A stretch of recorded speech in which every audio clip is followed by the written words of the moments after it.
Isn't it about time you get what you've really wanted? Make 1977 your year for Cadillac. Mac Cadillac, 303 West Rand Road in Mount Prospect. And you're listening to WXFM, Elmwood Park in Chicago, broadcasting from Sears Tower, WXFM, Stereo 106. It's 7 o'clock. Don't touch that dial. The night is gone. The morning's here. It's a beautiful day in Chicago, and this is Chuck Shaden inviting you to spend the part of it with us in the hall closet. The sounds of good old radio entertainment coming right up. The Adventures of Ozzie and Harriet. The Adventures of Sherlock Holmes. The Shadow of Fu Manchu. My friend Irma. The Spike Jones Show. Bobby Benson and the B-Bar B Riders.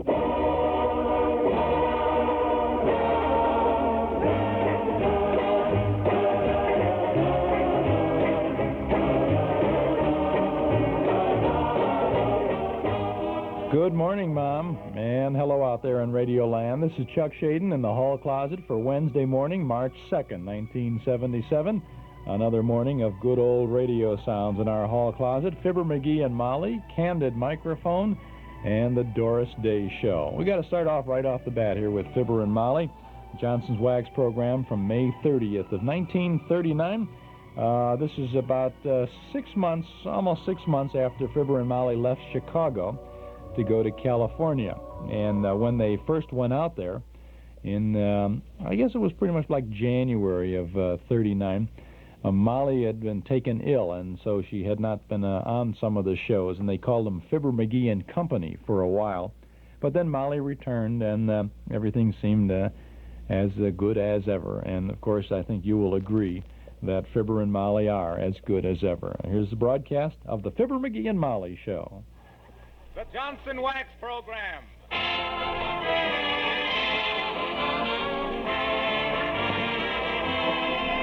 The makers of Johnson's Wax and Johnson's Self-Polishing Glow Coat present Marion and Jim Jordan as Fibber, McGee and Molly, with Donald Novis, the Four Notes, and Billy Mills Orchestra. The show opens with Hallelujah.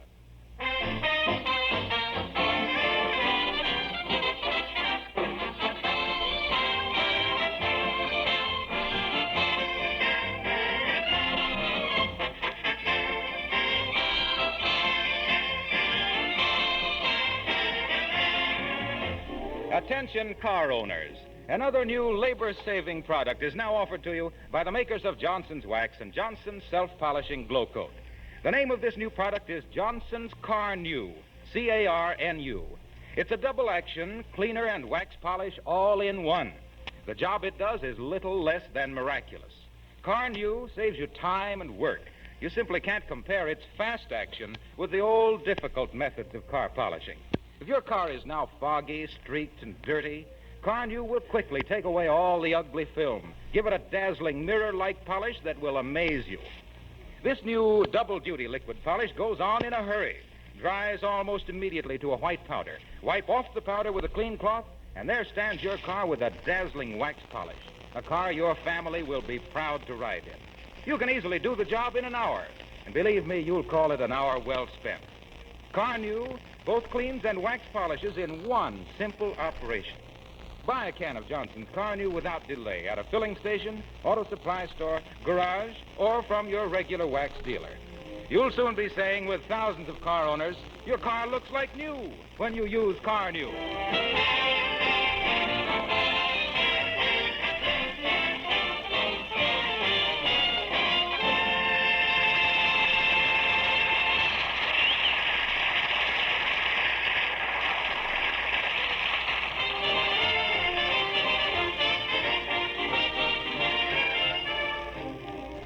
Well, Fibber has run out of cigars and has persuaded Molly to walk downtown with him to replenish his supplies. And here, walking along at the corner of 14th and Oak Streets, Wistful Vista, we find Fibber, McGee, and Molly.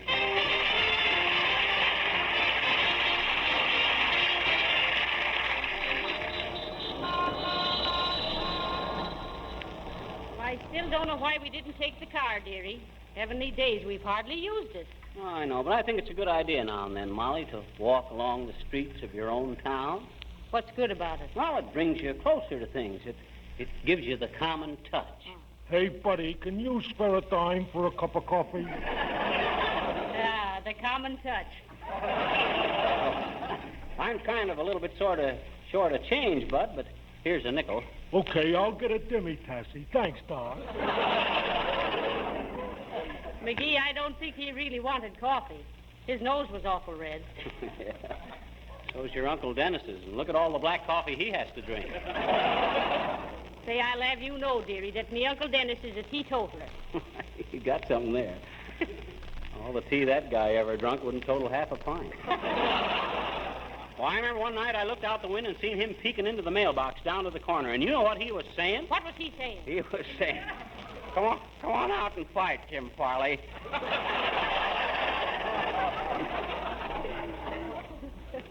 Well, he shouldn't have done that. You know, Mr. Farley's twice as big as Uncle Dennis. I just mentioned, oh, there's Harpo Wilcox. Hi, Harpo. Oh, where are you going in such a hurry, Mr. Wilcox? I'm going down to buy some fireworks. Fireworks? What's your hurry? Why, 4th of July is 5 weeks away. I know it, but I always start early. You see, I give firecrackers as premiums to all my Johnson Wax customers. Oh, I suppose the idea is that Johnson's Wax does such a bang-up job. Yes, sir, but not only that. It emphasizes the fact that Johnson's Wax saves so much time and trouble for a housewife that every day is Independence Day. Oh. Da-da-da, da-da-da. Well, I'll see you later, folks. I gotta hurry. Smart guy, Harpo. I hope our sponsors notice the boom in our summer business. Careful crossing the street here, Molly. Better let me take your arm before some truck driver takes your leg. Say, you just take care of yourself, dearie. Remember the time you got your heel caught in the car track? You held up traffic for 4 hours. Yeah. It would have been longer than that if some genius hadn't suggested I take my shoe off. Hello there, Johnny. Hello, daughter. Want to buy some homemade peanut brittle? It's nutty, but nice.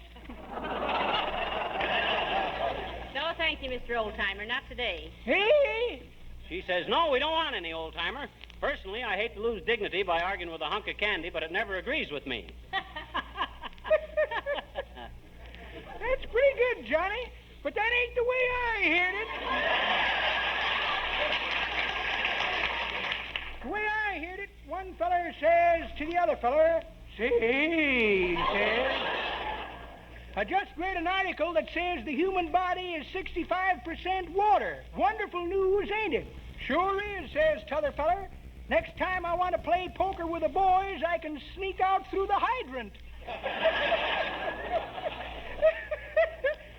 Well, sorry you don't want any peanut brittle, kids. Kind of like it myself. I'm a little deaf, and with this stuff, I can always tell when I'm through eating. Well, so long, Johnny. Goodbye, daughter. Nice, fresh peanut brittle. Monkey wrench with every box to tighten the nuts. Get your peanut...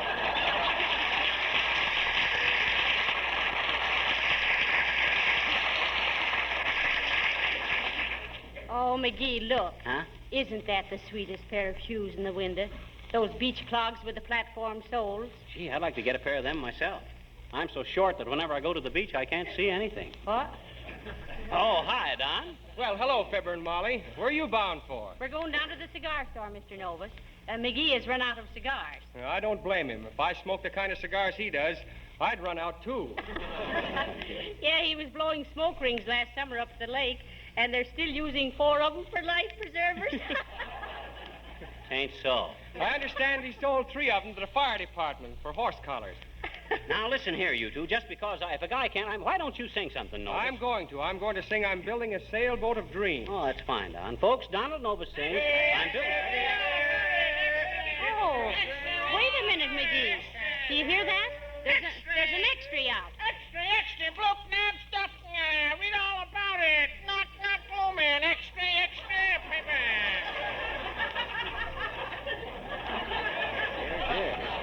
What's it all about, Bud? I can't understand a word you say. Of course you can't, you dope. If you could, we wouldn't sell any papers.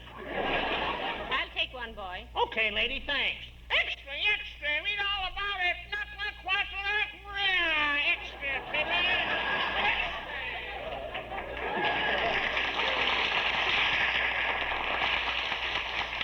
What's it say, Molly? Heavenly days. A big prison break. Prison break? 5 desperate criminals escaped from Wistful Vista Penitentiary. Oh. Citizens are warned to be on guard against convicts believed still lurking in this vicinity. Well, you can't blame them much after being cooped up all those years. They just wanted to get out and take a little lurk around. You aren't nervous, are you, Molly? Well, I am a little nervous, Mr. Nervous.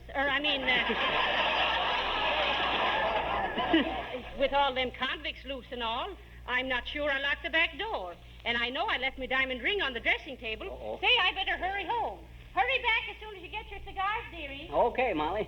She is kind of upset at that, Donna. I better get down to the cigar store. How do you want to go into this number? Cold or with a fancy build-up? Well, my agent told me that... Folks, Donald Nova sings, I'm building a sailboat of dreams. Shipyard Effects by Billy Mills.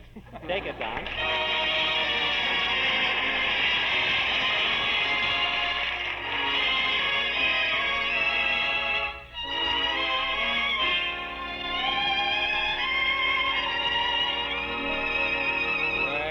Twilight has gone and the world slumbers on. I'm building a sailboat of dreams.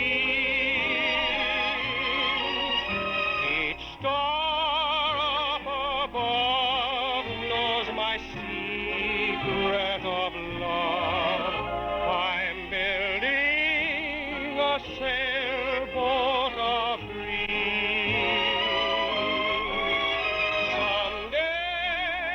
someday I will sail away and find you somewhere, my darling. But till dreams all come true, till the day I find you, I'll keep building a sailboat of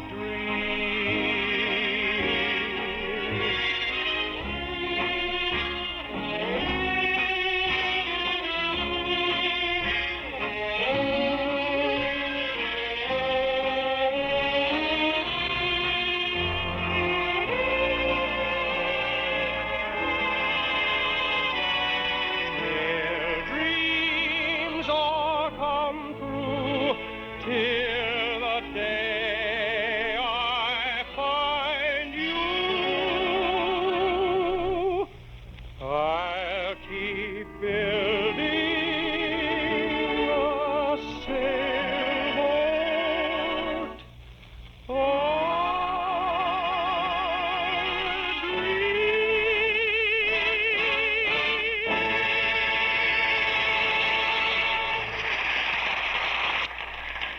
That was Donald Nova singing, I'm building a sailboat of dreams. Don, you sung that so beautifully, I bet there ain't a dry dock in the house. This is a true story. One day, the man from Frigidaire walked into Townhouse TV and Appliances and asked owner Mike Moore if he was a good sport. Mike was, he admitted, a very good sport. So, the man from Frigidaire talked him into buying 200 matching Frigidaire washers and dryers in poppy red. Poppy red. Now, Mike Moore at Townhouse is looking for 200 more good sports out there in Radioland. And if you are a good sport, you'll get a good deal from Townhouse TV and Appliances, 7243 Touhy Avenue, just west of Harlem. You can get a deluxe Frigidaire washer and gas dryer for only $498 if you're such a good sport that you can fall in love with Poppy Red. Now, this very same washer-dryer combination from Frigidaire sells for $100 more in white, gold, green, or copper. That's right, $100 more than the same units in Poppy Red. So if you're a good sport and a good bargain hunter, and if it doesn't matter what color your new Frigidaire washer-dryer combination is, you can get a good deal from the good sport at Townhouse TV and Appliances, 7243 Touhy Avenue, just west of Harlem. Open Monday, Thursday, and Friday nights till 9, Saturday until 5. This is Chuck Shaden in the Hall Closet. You're tuned to WXFM 106 on your FM radio dial. Who says the good old days are gone? They're back at the Pickwick House Restaurant and Show Lounge, 10 North Northwest Highway in Palatine. You see, every Monday night for the entire month of March is good old days night at the Pickwick House. Get 2 dinners for the price of 1. Choose from broiled Lake Superior whitefish, extra select cut of prime rib of beef au jus, stuffed breast of chicken Kiev, or prime sirloin butt steak au jus. Served with salad and dressing, potato, roll, and butter. Of course, any time is a good time to visit the Pickwick House, whether it's a businessman's lunch, dinner, or a night of enjoying Chicagoland's finest entertainment in their show lounge. They're currently featuring Paul New and the 3rd edition Tuesday through Saturday. But in the meantime, don't miss good old days nights. Every Monday through March, get 2 dinners for the price of 1 at the Pickwick House, 10 North Northwest Highway in Palatine. The Pickwick House. Well, I better get them cigars and hurry home. Molly's probably kind of nervous on account of them escape. Whoops, I'm sorry, sis. I didn't see you coming. Well, look where you're going there, Skippy. Oh. Can't a girl go roller skating without everybody bumping into her? Huh? One side there. Let me by. Okay, Grandpa. Ain't you a little old and brittle to be zipping around on them Bunyan Buicks? What? I don't know about that, Shorty. I got to keep in training for next winter. In training? Yeah, I'm a goalie on the hockey team. And golly, what a goalie.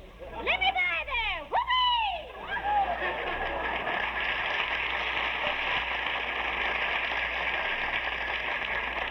Great gal for a hockey team at that. I can just hear the sizzle when that red-hot mama hits the ice.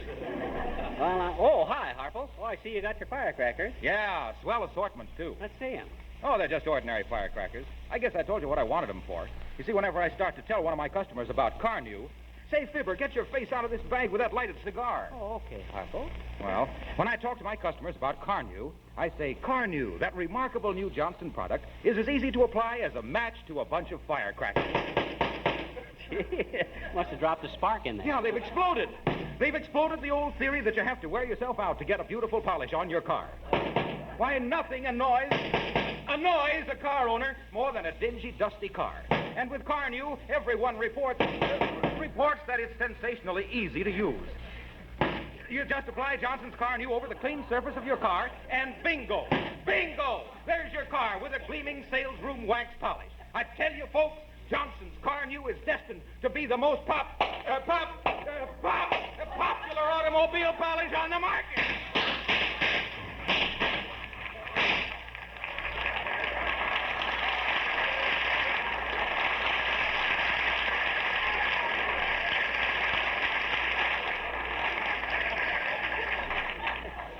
Excuse me, Fibber. I got to run back and get some more firecrackers. I think he's the guy who used to tell me I'd get pinched someday for shooting off my mouth inside the city limits. Uh-oh, here's a cigar store. Oh, hi, Maury. How are you stocked up on them old McGee smokeroos? You'll have to oink me for the last 100 cigars, McGee. Okay. How much? $1.25.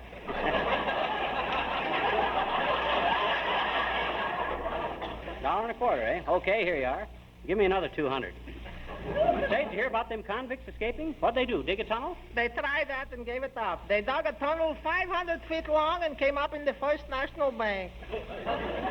None of them had an account there, so they had to go back. That's too bad. 200 feet south, and they'd have come up in the laundry and made a clean getaway.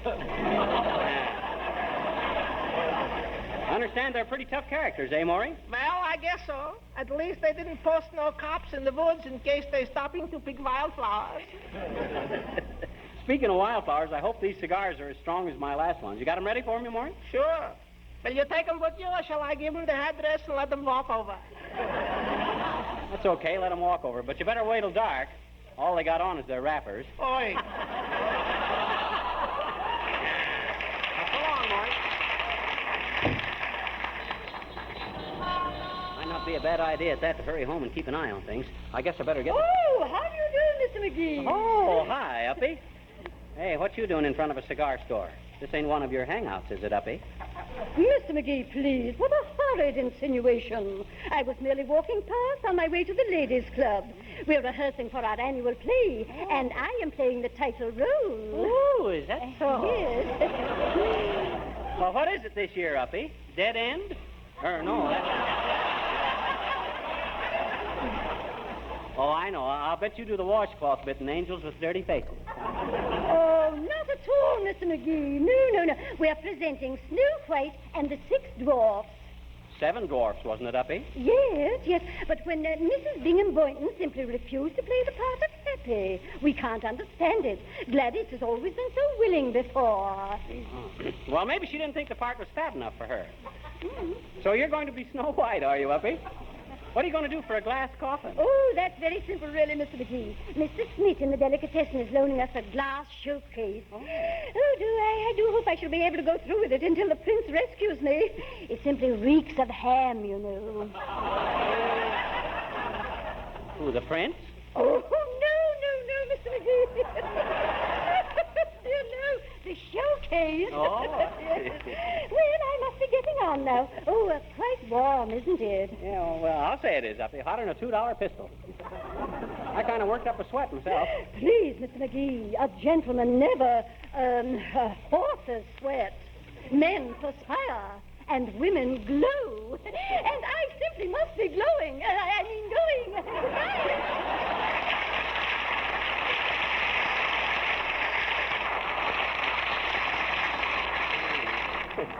Good old Uppy. Some of them club women remind me of a $1 alarm clock. Full of good work, sound awful busy, and never quite on time. Now, let's see, what was I going to do here? Well, for scream's sake, Fizzer, what are you doing standing around on the street like a fragrant without any home? Just come downtown to get some cigars, Nick, but I got to go right back home. Say, I'm just meeting Mr. Wilscott's down the street. Oh, you did, eh? Sure, and he's having a big bag full of firecrackers, torpedoes, pin whistles, sky rockets, and Roman candlesticks.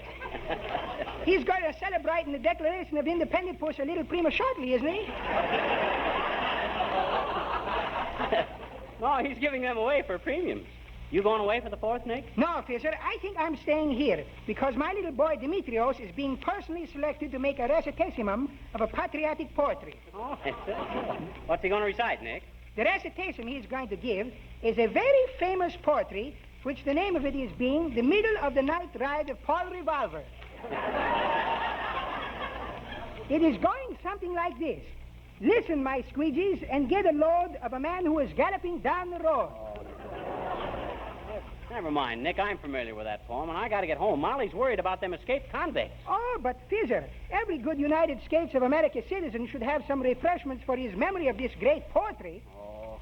1 if by land, and 2 if by sea, and 3 if by railroad. It's okay with me. Hardly a man is now alive, and if he is, he's more than 75. Who remembers that famous day and year? Say, Fizzer, would you like a glass of beer? No, thanks, Nick. I told you I had to hurry home because... 1 for the money, and 2 for the show. And Paul Revolver was ready to go when they hung up a signal in a steeple, and Paul was watching. He was pretty smart people. Please, Nick, I can't... Through every middle-sized village and farm, the Redskins are coming. He gave the alarm. It's a good thing he did, too. It would be just too bad. And George Washington is the first president we ever had. Oh, that is a wonderful poetry, Fisher, and it is teaching us a big lesson, too. That horseback rides is just going to show that there has been more than one patriotic canter in our histories. Well, so long, Fisher. See you later. More than one patriotic canter. Take it, Billy.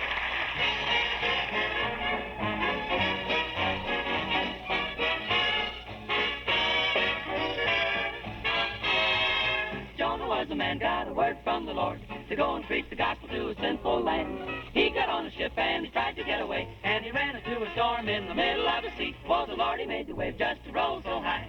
The ship began to sink and they all began to cry. They pulled old Jonah out of the hole and they chucked him in the water just to lighten up the load. Now the Lord made a whale long and wide. Lord, Lord, wasn't that a fish? And he swallowed up Jonah, hair and hide.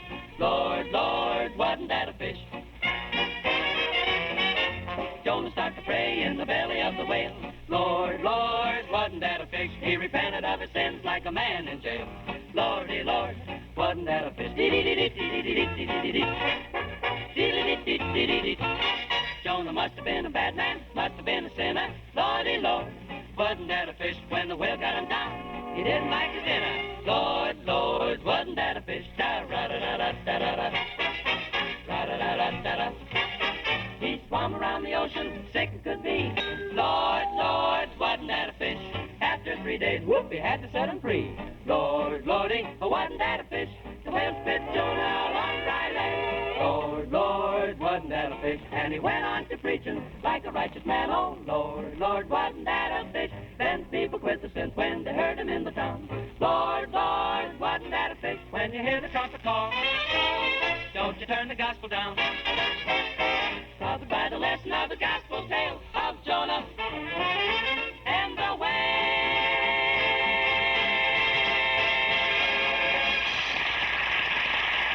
Nice work, kids. Folks, that was the 4 notes singing Jonah and the Whale. And they wham back over the... Oh, no. That was another seafood opera.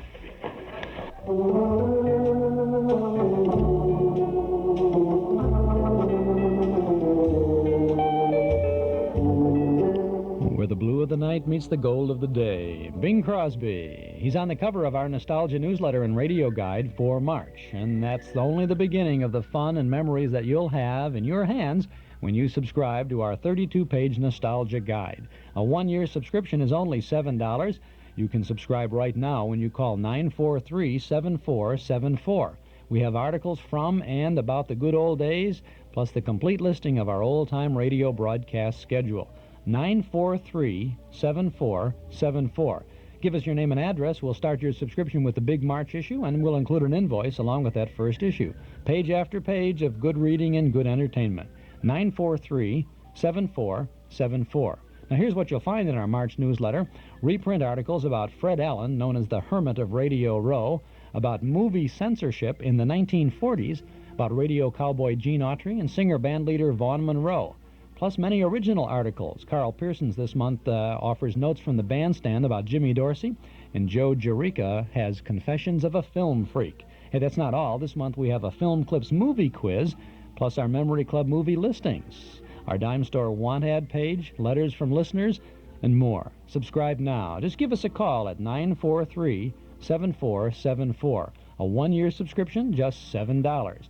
Bridge that time gap between yesterday and today. Call us today at 943-7474. We'll start your subscription with the March issue, or send $7 to Nostalgia Newsletter, Box 421, Morton Grove, 60053. If a lot is happening at your house now, then give us a buzz a little later on at 943-7474. It is now 7:26. Going to be sunny this morning, cloudy this afternoon, a high of about 40 today. There's a winter storm watch in effect for tonight. Snow will begin tonight. There's an 80% chance of snow, possibly changing to freezing rain late tonight. Lows will be in the low 30s, and then tomorrow freezing rain in the morning, changing to rain in the afternoon. Perhaps some thunderstorms in the forecast on Thursday. Highs in the upper 40s tomorrow. Temperatures in the Chicagoland area now 21 degrees at both of the airports, which is 6 below 0 Celsius. 28 degrees at the lakefront. That's 2 below on the Celsius scale. Our winds are southerly at 6 miles per hour, and the humidity is just about 60%. This is WXFM, Elmwood Park in Chicago, broadcasting from Sears Tower, WXFM, Stereo 106. Sweep the leaves off from under this fire. I suppose Molly's got all the doors barricaded and is pointing my shotgun up the chimney. I wish she wasn't so dead. Listen, lady, be reasonable. Must have company. I wonder who that is. Listen, sister, you make one more move toward that window and we bop you, see? Yeah, you're after us, see? And we ain't taking no chances. Oh, dear, I wish McGee was here. Oh, my gosh. It's them convicts. They got Molly. What'll I do? Well, I'll run next door and phone for the cops. Well, I hope Molly keeps cool. When I get back out, I have the cops over here in 5 minutes. Oh, hello, little girl. Will you ask your mom if I can use the phone? Quick. No. Oh. Oh, come on, you gotta. Why? It's a matter of life and death. Hmm? Oh, come on, sis, quit stalling. Hurry up. Ask your mom if I can use the phone. I can't do it, I betcha. Well, why not? Oh, my mom isn't here. Well, who is here? Me? Ain't there anybody? I mean, can't some... Listen, sis, I'm coming in and use that phone. Okay, mister. Well, where is it? Where's what? The telephone, Dad. Rat at the telephone. Ought to be here in the hall someplace. Where is it, sis? Hurry up. They took it out, I betcha. Oh.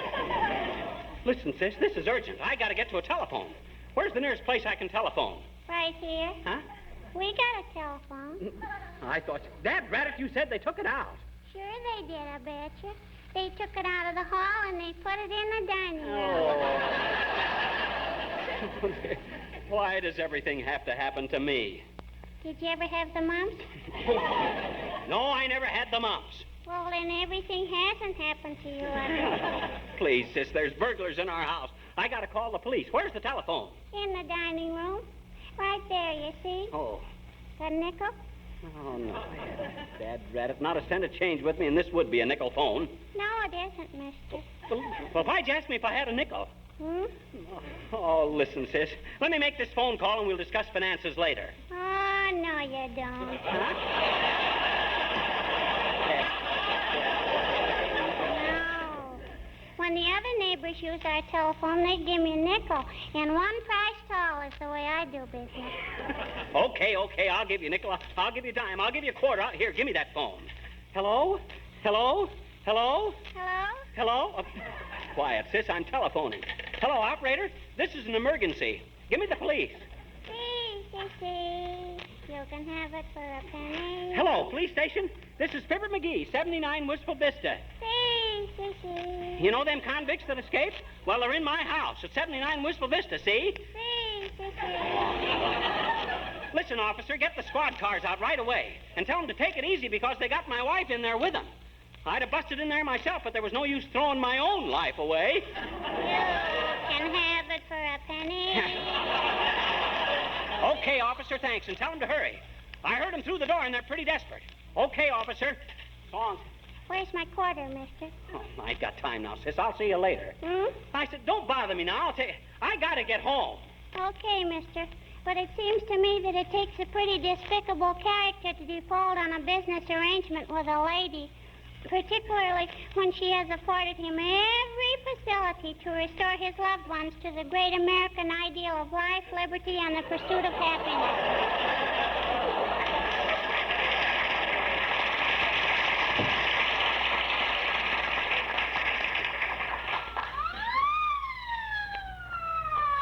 Boy, they certainly got here quick. I'll never make fun of a policeman again. Oh, I hope Molly's all right. I shouldn't have let her go home alone like that, sir. Hey, officer, I'm the fella. Hey, keep out of the way, buddy. You'll get hurt. Where does Fibber McGee live? I don't know. He lives right over there. I mean, he's the one who... I'm him. I'm Fibber McGee. Well, quit stalling then and tell us where them convicts Well, is. Get out the riot guns, boys, and the tear gas bomb. Now, listen, Captain, go easy on the shooting. My wife's in there, and them guys have been threatening her. I don't want nothing to happen to her. Well, we'll do the best we can. Murphy! Yes, sir. Moskowitz! Aye, sir. Cover the back door! Lenahan, Goldberg, O'Toole! Climb the trees and cover the upstairs window. All right, McGee. Now, when I rap on the door and ask them to surrender, if they don't answer, you speak to your wife, understand? Oh, okay. I gotcha. Well, come on, then. All right, you men in there. Come out quietly and you won't be hurt. The house is surrounded. Do you hear me? Oh, my gosh. You don't suppose they... Call your wife, McGee, and see if she answers. Molly! Well, it's about time you got home, McGee. What are you doing with the policeman? Molly, are you all right? I mean, He told us them escaped convicts was in here, lady. Sure they were. I heard at least 4 tough guys talking in here not more than 10 minutes ago. Why, McGee, you never... Oh, that. What happened, Molly? Oh, I was wishing you could have been here to hear him, McGee. Who, them convicts on the lam? No, gangbusters on the radio.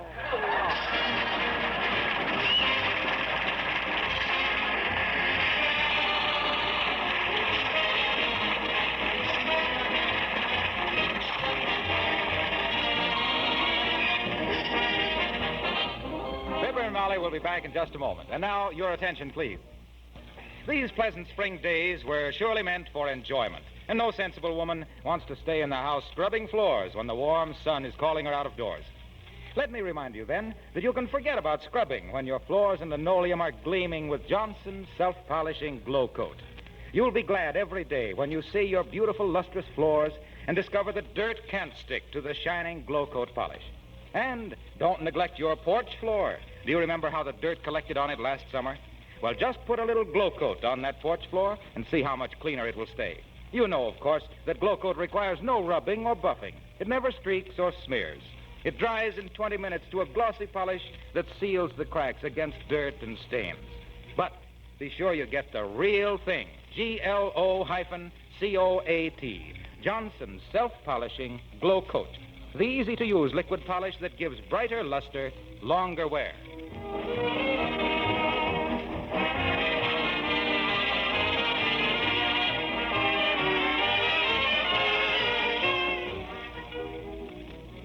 Heavenly days, I haven't seen so many cops since the time I was crowned Queen of the 14th Precinct at the policeman's ball. Well, them cops was just an extra precaution, Molly. My first impulse was to rush in and clean them hoodlums up single-handed. I'll bet you could have done it, too, dearie. Oh, sure. Say I could. I was raised with a pretty tough gang back in Peoria, remember? That is, till they threw me out. What'd they throw you out for? They caught me carrying a handkerchief. Good night. Good night, all.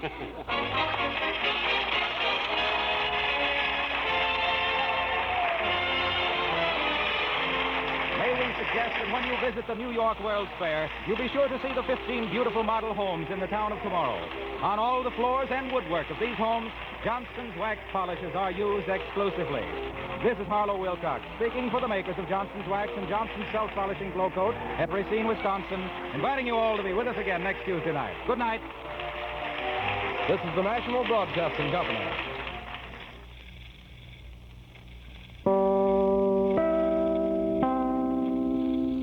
The Johnson's Wax program, starring Fibber, McGee, and Molly, from May 30th of 1939. Fibber there almost could put on a striped suit for that show. Hey, if you liked it, you'll want to join us Saturday afternoon on our Those Were the Days program. Got another Fibber and Molly show. Actually, come to think of it, that Saturday show is the next consecutive broadcast. This one from May 30th of 39. The next show, June 6th of 39, is coming up this Saturday afternoon during our Those Were the Days program on WNIB. So that's kind of nice for you. Have two consecutive shows if you're just tuning in or if you're taping up. We'll have them both for you. Chuck Shaden here in the hall closet on WXFM 106 on your FM dial. Hi, Carmelita Pope from Magicist. If you haven't called Magicist in over a year, now is the time to make a clean break with dingy, soiled carpets and rugs.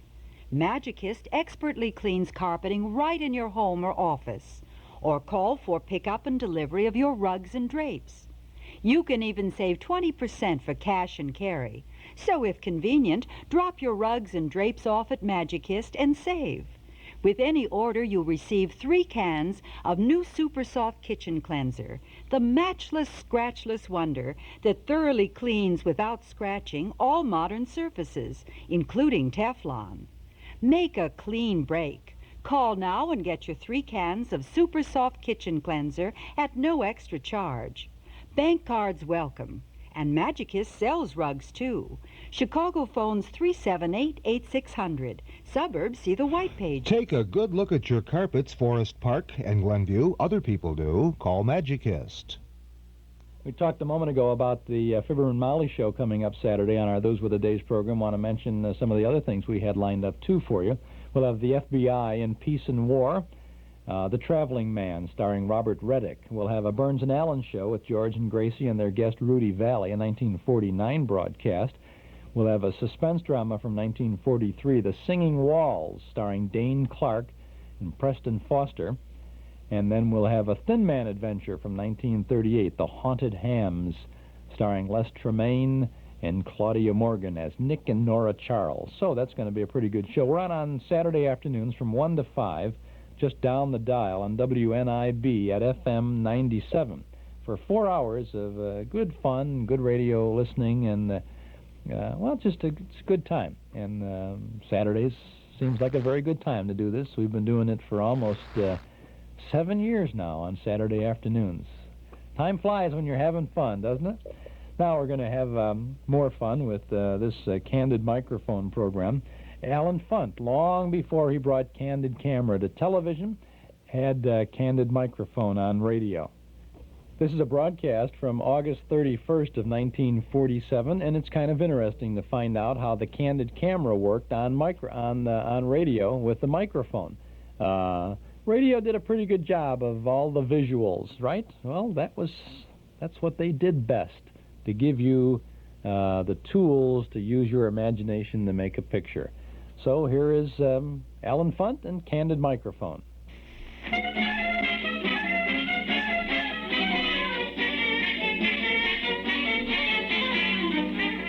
The American Broadcasting Company presents the Candid Microphone, the program that brings you the secretly recorded conversations and reactions of all kinds of people in all kinds of situations.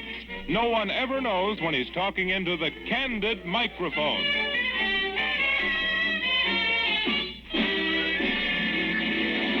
Candidly speaking, do you like people? Well, you'll hear them speaking candidly on Candid Microphone, a program that brings you short scenes from real life gathered each week in homes, offices, stores, in the street, wherever you yourself might meet the people whose voices you'll hear today. When the Candid reporter meets them, he keeps a record of it, a record secretly made when their off-guard talk is picked up by a hidden microphone. Now, here are this week's intimate close-ups of people who might be your neighbors as they unknowingly spoke into the Candid microphone.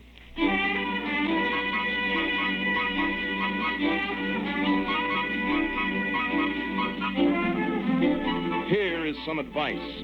If you ever take a short trip because the doctor said the change would do you good, don't make it in a taxi cab. Trying to get change from a cab driver is not what the doctor ordered. One of the first things a hacky learns before he gets his license to hunt pedestrians is that the leopard will change his spots before any self-respecting hacky will change a 5. A cab driver worthy of the name would sooner break your arm than a $10 bill. When this cab driver stopped to pick up our friend with his hidden mic and a couple of valises that contained the concealed recording equipment, the cabbie didn't know it, but he was going for a little ride. Remember, this entire scene was recorded inside a taxi cab in the middle of a busy city. Driver, we just want to go to 780 Park Avenue. That's just a little way up here, but we can't take all this heavy equipment. 780 Park Avenue. Yes, sir. Okay, thank you. That's fine. I'm sorry to make you go this short distance, but we have to because we got to get this equipment up there. That's swell. Right over here, this house right here. Thank you. That's swell. Fine. Thank you, driver. Gee, we really appreciate that. It couldn't lug that stuff. Here you are, pal. Thank you. Is that all you got? Is a $20 bill? That's all I have. Well, where'd you expect me to get change of a $20 bill this time in the morning? Well, I can't help it, driver. That's all I have. Yeah, but there isn't a store in the neighborhood here. Well, what can I do about it? What can you do about it? What am I supposed to do about it? Well, I don't know, driver. You're supposed to make change. Yeah, this is a bank. The bank's not open till 9 o'clock, mister. No, this is only 8:30 in the morning. This is a taxi cab. Well, what can I do? Well, there's not a store in the neighborhood. You want to wait, mister? I'll take you for a ride. We'll go for change. No, I don't want to go for a ride. Well, this is where I want to go, driver. Well, then I can't help it. Why not? You'll have to pay me. I'm sorry. We'll have to go to a store and get change. Well, I don't want to go for any joyrides now, driver. I know, but you should have used some common sense when you got into a taxi cab, mister, with a $20 bill. Well, I just told you that this is all the far we were going. Yeah, but you didn't tell me you had a $20 bill, did you? What's the sense of getting mad about a thing like that? Haven't you been caught with a $20 bill in your life, driver? Sure, mister, but at certain times of the day. After all, this is our busiest time in the morning. We can't be running around looking for $20 worth of change. But every time I have a bill, a cab driver, I have to have an argument with the guy. Why? Because that just goes to show you that business don't call for $20 bills. Well, but are you liable to get caught that way, aren't you? You're right for $10 all right, change. So why do you give me a big argument about I'm not giving you a big argument. I'm just trying to explain to you. You fellas have all got the same habit. $20 bills. Where are we supposed to get change for $20 bills? Well, how much money did you start out with today? $3 and change. Well, so the first guy that got in, even if you had a $5 bill, you'd be in trouble, Well, wouldn't a you? $5 bill wouldn't be so bad already. I can scrape together a little change of a 5, but I can't scrape a 20 together, mister. Did you give me a big argument? I didn't mean anything. I know you didn't mean anything by it. You mean well. You all mean well, but don't you use a little common sense with your change? Why don't you bring a bunch of money with you when you start? It's not going to be, you're not going to spend it. Sure, mister, this ain't the house of Rothschild. Well, I can't help Well, it. you sit right back tight, mister. We'll go for some change. Well, I don't want to go driving Well, you around want me the to city, take your pal. stuff right back where you started from? No, I don't want that. Well, either. then sit right back tight. What am I supposed to do here? All these customers waiting for taxi cabs, you hand me a $20 bill? Was my time nothing? Well, all right, how much is the fare? $1/4. Well, all right, here's $1/4. That's all I have. That's all you have? Well, that's all right. Let me have it. It's better than wasting my time for an hour for another dime I off didn't you. want to get. I wanted to give you a tip. I know them tips, mister. Another big dime ain't gonna make me happy. Let's have it.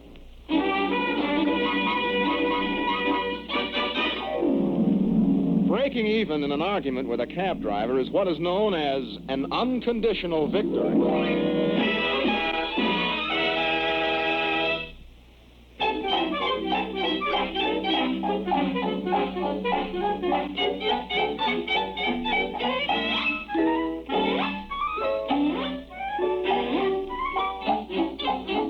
Fun is fun, but to the man who must mix his business with your pleasure, it's a serious thing. Take the caterer, for example. This unsung life of your party is always ready at the beckon of a ladyfinger. Whether you're throwing an intimate party for 4 or a shindig for the 400, the caterer can provide you with Mickey Fins or crepe Suzette. Here is a portrait of a man who took his work so seriously, he never for a moment thought that the man with the hidden mic was kidding when he asked him to put on the dog for some cats. We represent a firm which makes cat food for cats. And in the near future, they're going to have a beauty contest to select the most beautiful cats in the whole country. And we'll have perhaps 5 winners of that contest from sections all over the country. And we would like to have a banquet for those 5 cats. Well, I think that in this case, the best thing for us to do is to make this banquet a very elegant one, very artistic, most unusual, very colorful, and it's, well, I'm sure that the cats would even enjoy it much better, since it's something they never saw, or something that... Surely, that's right. Well, these cats, it'll be a treat for them, and of course, we want it to be very unusual. Now, what are some of the things that we might do? Yeah, I was about to suggest some seafood dish, for instance. Uh-huh. But can it be done very elegantly? Well, being elegant, I think on the line of seafood, I mean, I know the cats would eat this too. I mean, we can have sort of a shellfish like lobster or a crab meat, and have one for each cat in a very beautiful plate. One crab shell stuffed for each cat? Yes, for each cat, with all the trim, with a good sauce that goes with the fish right into a lemon basket. Right, that sounds very charming, very charming. It will look beautiful, too, as well as taste? Yes, very good and very beautiful and very colorful. Uh-huh. You see, these cats will come from very wealthy homes, and of course it's got to be really elegant. Couldn't we decorate the table, for instance, with one of these vegetable centerpieces that I arrange for banquets and for... A vegetable centerpiece? Yes, I mean, that would be most unusual. We can have any type of flowers or ribbon effect. Now, that would be a very beautiful thing. A ribbon effect? A ribbon effect with cats. The ribbons go very good with cats as a rule. Or sort of a long thread or a rope. You don't think the cats will start to pull at it or anything? Well, if they did, it would be a lot of fun. Do you suppose the cats would like some soup? Yes. I suppose. We can have a lot of sort of biscuit. So it's a very light, a lot of soup. Light soup? With cream and... They like that. They like that very much. I mean, we can give them a lot of that before. A light biscuit, perhaps a creamed lobster or something like that? Yes, or oyster or any seafood. They would enjoy that very much. Can we think of a dessert, perhaps? I mean, something to top off the dinner for really something luscious. anything in the ice cream type would suit them very well, and Muscat-like ice cream. Right. Well, is there some nice place cards we could arrange for them? You know, so the cats would be sitting in couples, you know, a man and a woman, and then a lady cat, and so on. I think so. How many people do you think we should have to serve this banquet? Well, very elegantly. We should have 2. 2 waiters? Yes. Uh-huh. That's all right. They don't need any after-dinner mints or anything like that. No, I don't think that would be necessary.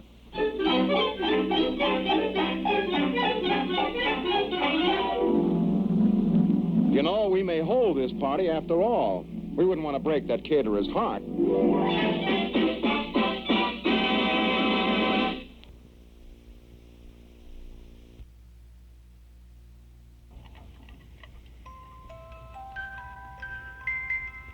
Our Metro Golden Memory Shop at 5120 West Irving Park Road is 1 year old this month, and we're celebrating with a nostalgia shop full of special values and exciting old-time goodies.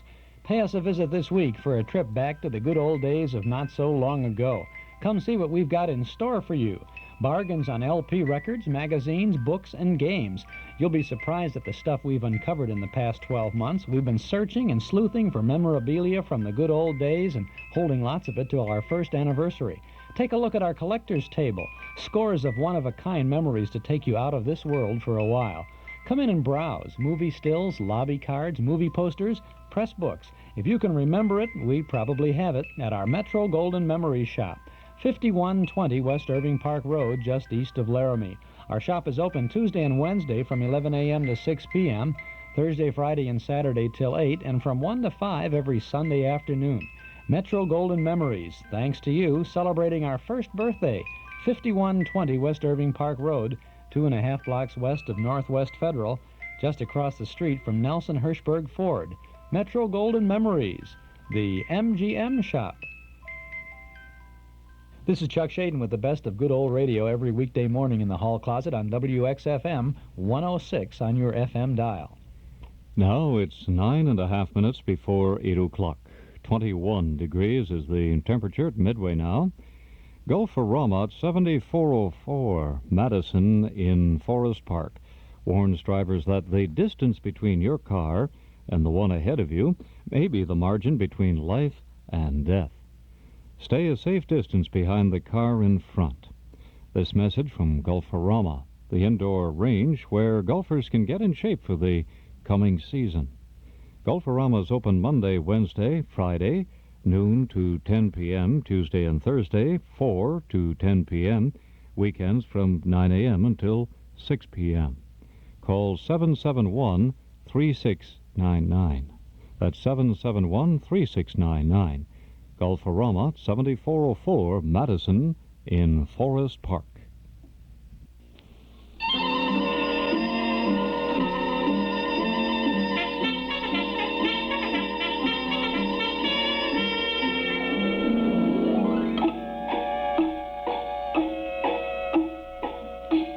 It's a pleasure not to buy an alarm clock. The alarm clock is one of the most dangerous weapons in the world. Never point one at anybody, because it's liable to go off and shatter all his dreams. And probably the reason we have different time zones is because of what might happen if all the alarm clocks in the world went off at the same time each morning. That's why it's a pleasure not to buy an alarm clock. Now, that careful shopper, the man with the hidden mic, presents as a public service this recorded lesson on what to look for when not buying a clock. And don't think you'll sleep through this lesson either.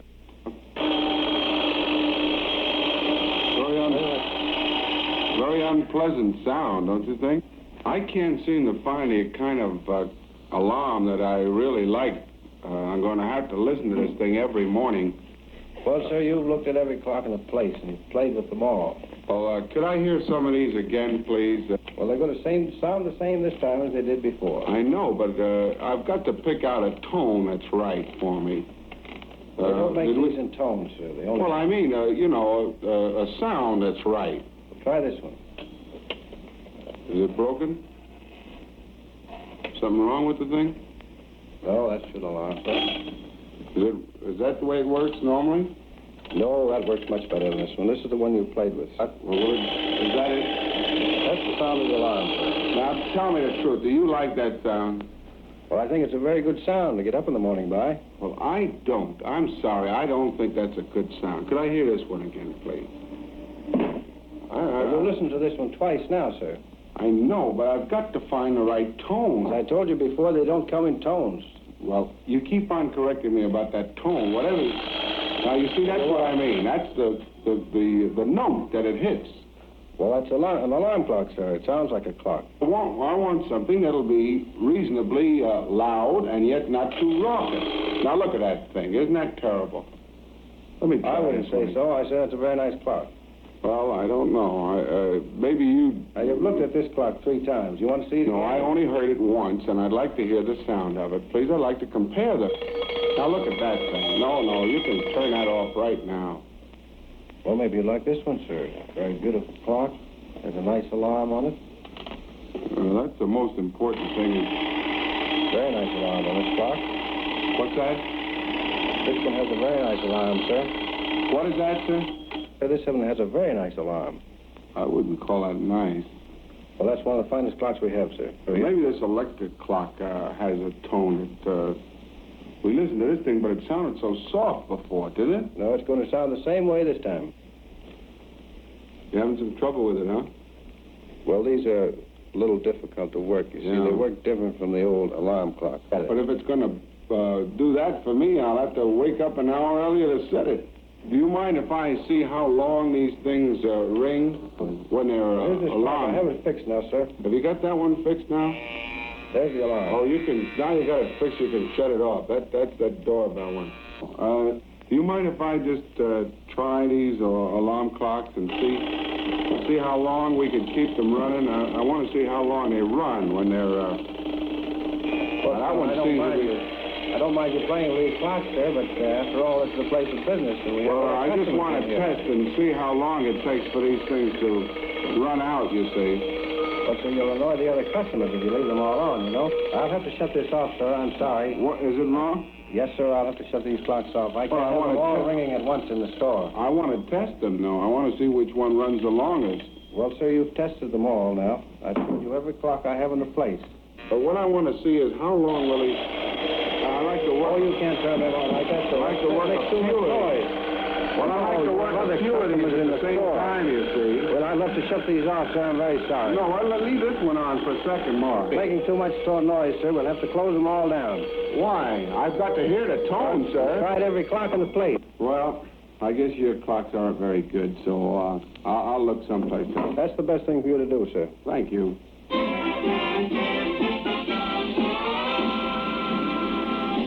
If you happen to tune in within the last few minutes and you are wondering about what's going on, we'd like to tell you that this is a program about everyday people. People like you or your neighbors are the performers you hear on Candid microphone. We want to catch people in the act of being themselves. We never really try to pry into people's private lives or to record anything that is really none of our business. But because our business is capturing the honest reactions of the people we talk to, we make sure the Candid microphone can hear without being seen.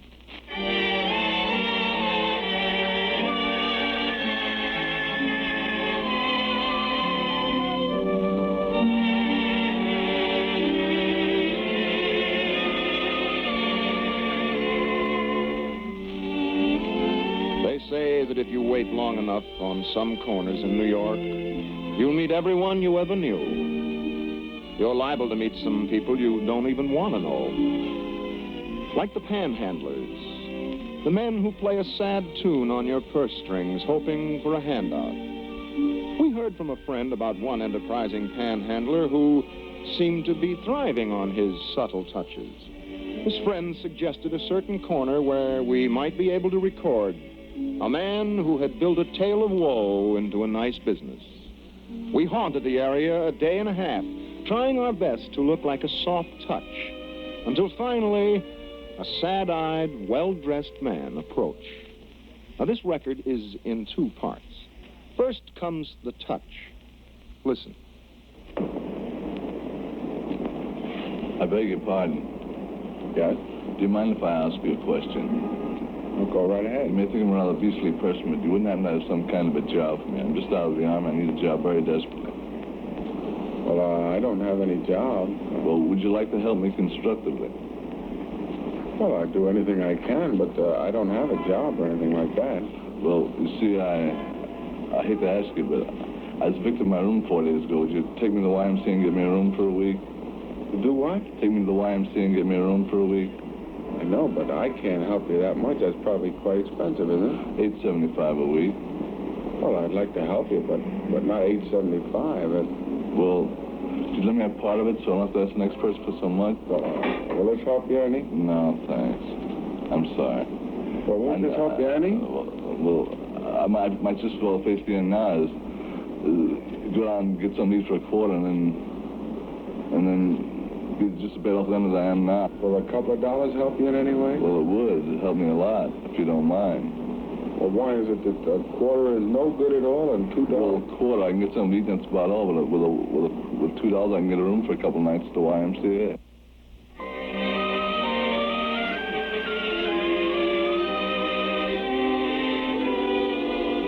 Having been touched $2 worth by this sad story, the Candid reporter started getting his money's worth. At first, the man was reluctant to reveal the inside story of his unusual profession. A trade secret is one secret that a man wants to keep, even when he doesn't seem to have any visible trade. But money talks, and a few extra dollars can make others talk, too. Listen now, as this same confidence man gets confidential. You know, I really think you've got a very unusual approach to people, if you don't mind my saying. Do people frequently give you $2 or a quarter? Or? Oh, I've been given 10, I've been given 100, I've been given 25, I've been given 50. Do you have to watch for certain kind of people? Well, I usually pick on elderly men. Elderly men would? Yes, because they're more settled in their ways and they're more... How about women? No, I don't fool around with women. They're not so hot. Is there any special way, if you dress in a special way, will it help you in any way? No. Well, you see, I try to look as good as possible because Park Avenue is about the best. That's my office, you might say, you know? Park Avenue, huh? Yeah. Can you work a certain corner for a long time, or how do you do that? Well, I move around a lot, see. You move around, huh? Yeah, I pick out the Union League Club and the University Club and the Harvard Club and Princeton Club and stuff like that. That sounds terrific. Have you worked throughout the country on this? Yeah.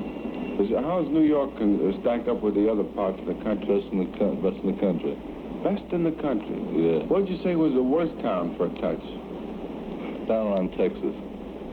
They won't give you a thing, huh? And that's the Panhandle. About how much can you average? Oh, about $10 a day. You can. Well, how long you work a week? Oh, about 5 or 6 days a week. You take off a day? Well, I only work about 3-4 hours a day. In other words, you average about $50, $60 a week, and you work about 3-4 hours a day. So, all right, you take a regular vacation or anything like that? No. I mean, I big up to Saratoga because that's where all the money is, see?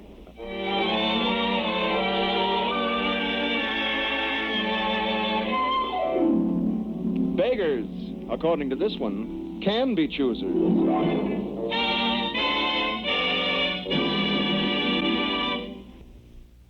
Perhaps I can stop it. What is it, Doctor? Tell us first what that monster really is. Yes, I will tell you. That great, ever-growing mass of flesh, it is, or it was, a chicken heart. Chicken heart? Are you crazy, man? Chicken heart? Crazy? Yes, chicken heart, I tell you. Chicken heart. Listen to me, you fools. Listen. Somebody up there knows what he's talking about. I tell you that mass of flesh was a chicken heart, the tissue of which, for some reason, is undergoing constant, rapid, accelerating growth. With every passing hour, its growth is doubling. Do you know what that means? If it is now 1 block in size, within 30 hours that cannibal flesh will have increased in size to 1 square block to the 30th power. In 30 hours, every inch of this whole city will be crushed under that moving flesh. Within 60 hours, it will have... If you like to listen to radio with the lights out, then you'll surely want to get our cassette tape of the month for March, because this month we offer an Arch Oboler Lights Out special.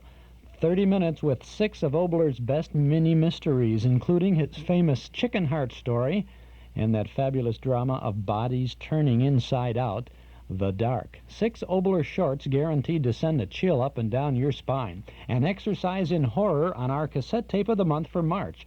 And that's not all. Besides the Oboler special, we also present Boston Blackie and the case of the unused shoes. Boston Blackie, enemy to those who make him an enemy, friend to those who have no friend. A full hour of great radio entertainment this month for only $5 from the Hall Closet, Box 421, Morton Grove, 60053. A half dozen of Arch Oboler's best mini dramas, plus the adventures of Boston Blackie. 60 minutes worth of great listening.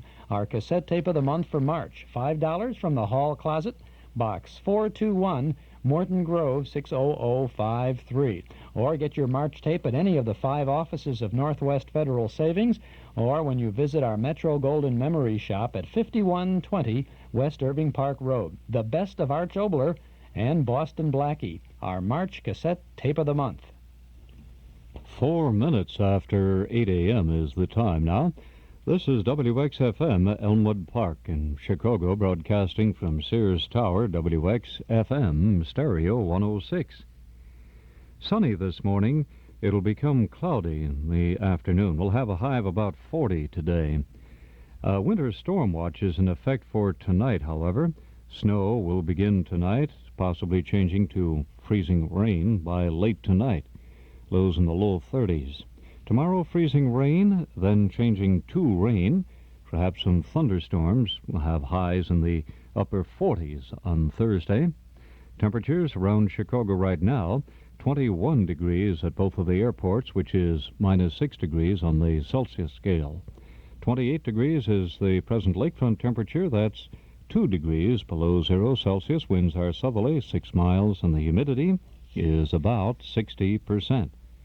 Schaumburg Transportation Company at 133 North Roselle Road in Schaumburg, Illinois, says that many traffic accidents are caused by motorists overdriving their headlights.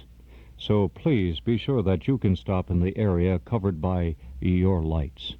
This message from Schaumburg Transportation Company, offering a complete charter service to Chicagoland with modern air-conditioned highway coaches. Welcome to group, social, or church schools. For more information, please call 885-7473.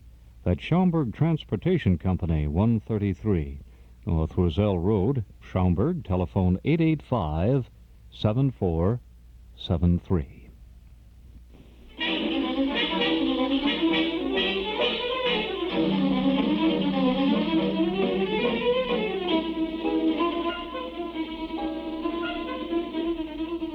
The hidden mic has more nerve than a sore tooth. It took a little of both to get him to visit his dentist.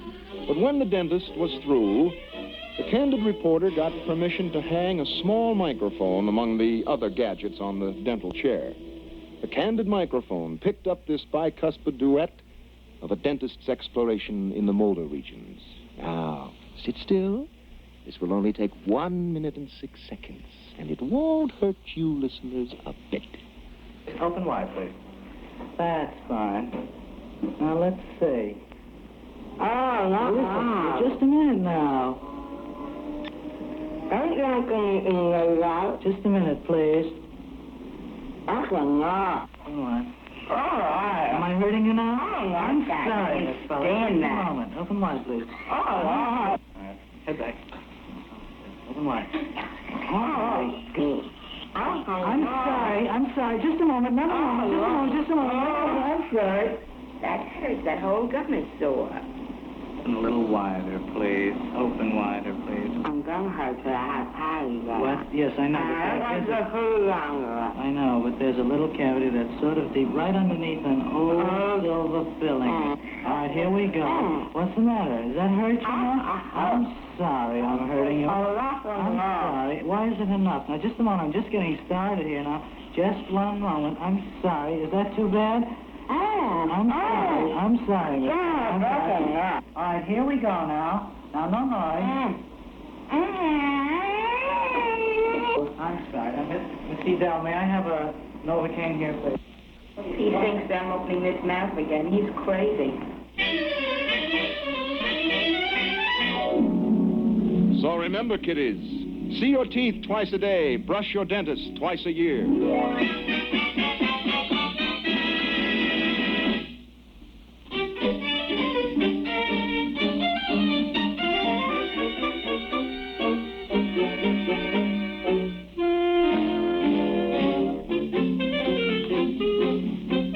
You may have got the idea by this time that the man with the hidden mic is a pretty outspoken fellow.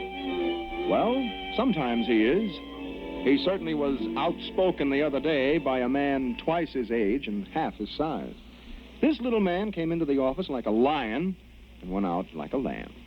Before this uninvited, uninhibited visitor was through, the man with the hidden mic had uncovered an unusual talent, and he could do nothing to cover it up again.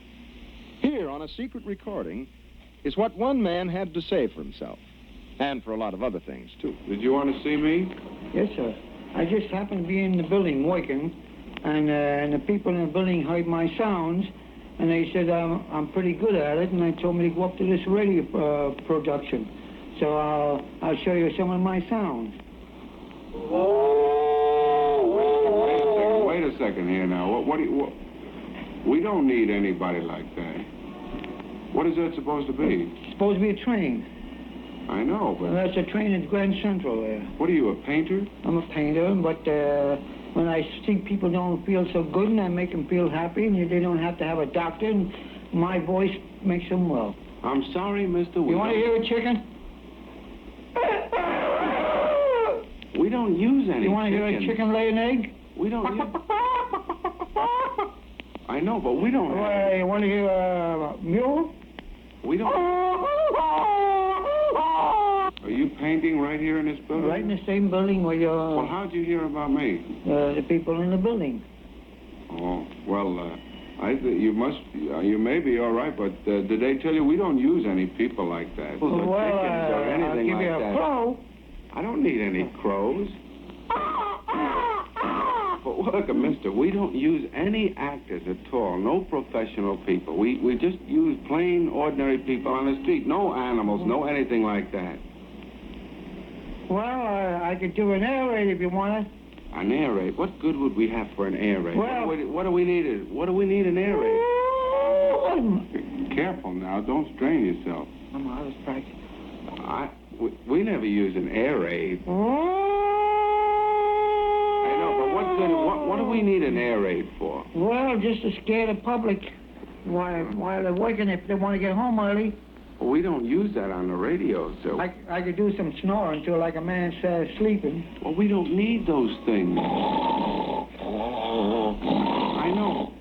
Well, anybody can do that, mister. Well, you don't understand me. We don't use any sounds or any acts or any animals or any noises of any kind like that.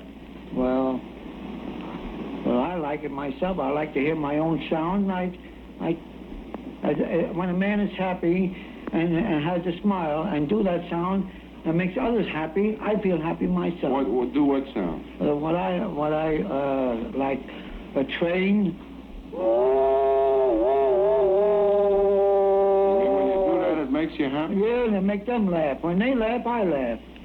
Well, that's a very good philosophy, and I'm sure you got a lot of talent, but I'd like to be able to... It ain't a talent.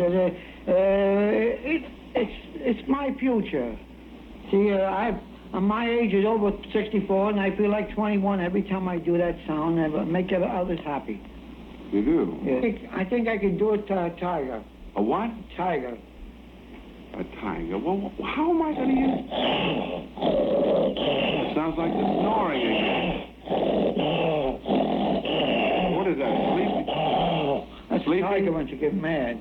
I thought it was sleeping. No, tiger, very, very, very bad tiger. I listened to Central Park and I heard him say the same thing. I can't do a thing for you. Well, see, I'm not sorry, but I feel just as happy if they don't use me. If they do use me, still I use my sounds. But you paint for a living, Yeah, huh? I paint for a living as a pleasure too, as my exercise. They do a girl at the age of 12 years old. What? A girl of 12 years old talking to her mother. She wants to buy something I could. Look, mister, why don't you just leave your name outside and we'll call you. Listen, Mom. We'll call you if we need you. My mother we'll wants call to you buy if something. we have I want any to buy need Martin's at all. candy, and If we have anything I only for have you, 4 cents and I need a penny more. I'll call you if Now there's listen. anything.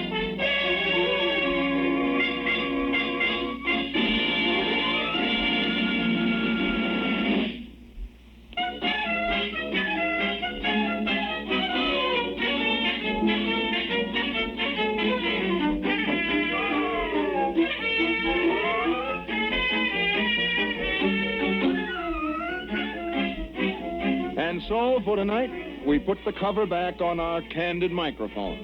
Any resemblance to actual people is purely intentional. That's why no one ever knows when he's talking into the candid microphone.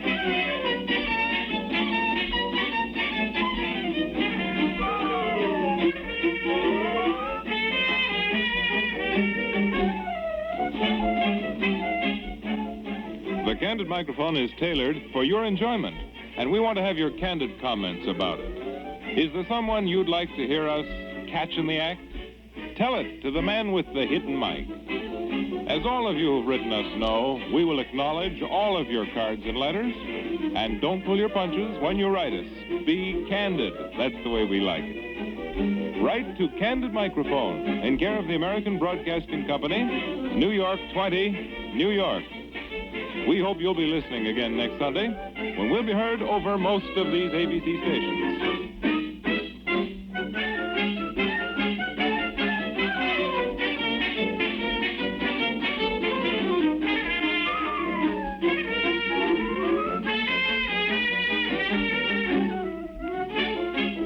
On the staff behind the Candid Microphone are Joe Graham, Ralph Norman, Herb Exner, and John Larkin.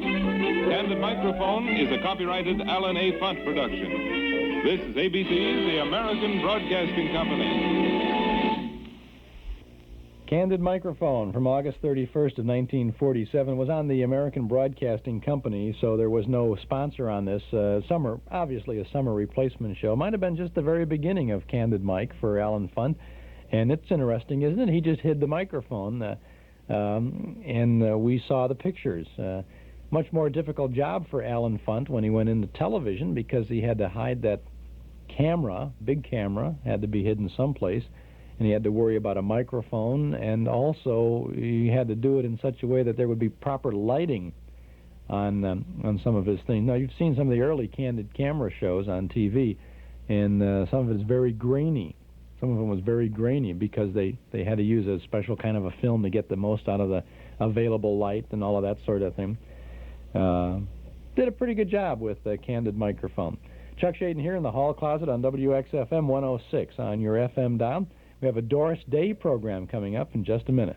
In 1930 in Corbin, Kentucky, I opened a restaurant, and my regular customers knew me as Harland. Folks farther away, though, called me Colonel Sanders. I had a good business, and lots of customers became my friends and looked forward to coming in. Then a big superhighway was put in, and I had to move on. I was 66 then. Most thought I'd retire. But no sirree, not with all of those people out there that had come to know and love my Kentucky Fried Chicken. Why, for years I'd been developing and perfecting my special seasoning of 11 different herbs and spices, blending them together just so they complemented the flavor of my chicken. Why, when I served my Kentucky Fried Chicken dinner with all the fixings, I believed I'd given someone one of the best meals the American table could afford. I think of my Kentucky Fried Chicken dinners as North America's hospitality dish, and I hope that you'll help yourself to it real soon. Real goodness from Kentucky Fried Chicken. This is Chuck Shaden with our Hall Closet every day, Monday through Friday, from 7 until 9 here on WXFM 106 on the FM dial. A quick note about our Memory Club. Saturday night, the 5th of March, this Saturday, we have The Singing Marine, Dick Powell, in a 1937 Warner Brothers musical comedy. Busby Berkeley directed it with lots of music by Dubin and Warren, and lots of good on-the-screen support by people like Hugh Herbert, Lee Dixon, Doris Weston, Alan Jenkins, and Larry Adler. A bashful Marine wins an amateur contest and sings his way to fame and fortune. Typical musical comedy from the 30s. Typically, you'll have a good time when you come see it. In the Memory Club, in the community room at Northwest Federal Savings, 4901 West Irving Park Road in Chicago. CTA transportation to the door. Plenty of free parking in the lot at the rear of the office on Dakin Street. Our doors open at 7:30. The film begins at 8 o'clock. I hope you will enjoy a good old movie in the Memory Club this Saturday with Dick Powell in the 1937 film The Singing Marine. Now the microphone is going to have to get a little it's going to have to get a little bit out of focus now, because we're going to play a Doris Day show for you. Ever watch the Doris Day movies or Doris Day on television? You know, whenever it's a close-up, they put gauze or something over the lens, and it softens the picture so that you don't see her freckles or maybe the little tiny. It's blasphemous to say crow's feet for Doris, right? What, Doris Day?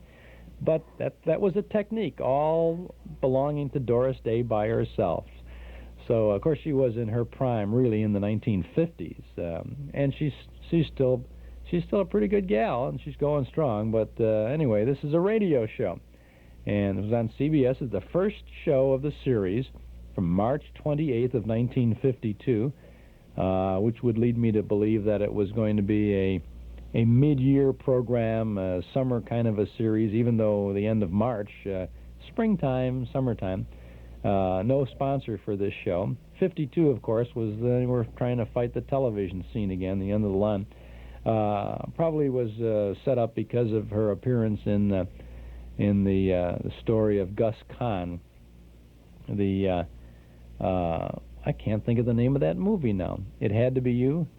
I'll check it. I'll check that before the end of the show here. But she appeared with Danny Thomas in the film The Life of Gus Kahn. And Danny Thomas is her guest on this show, and so is Mrs. Gus Kahn. Well, you know right away. We'll hear it. I don't have to check it. We'll hear it.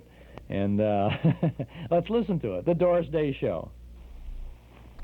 From Hollywood, with Danny Thomas and Mrs. Gus Kahn as her guests, it's the Doris Day Show.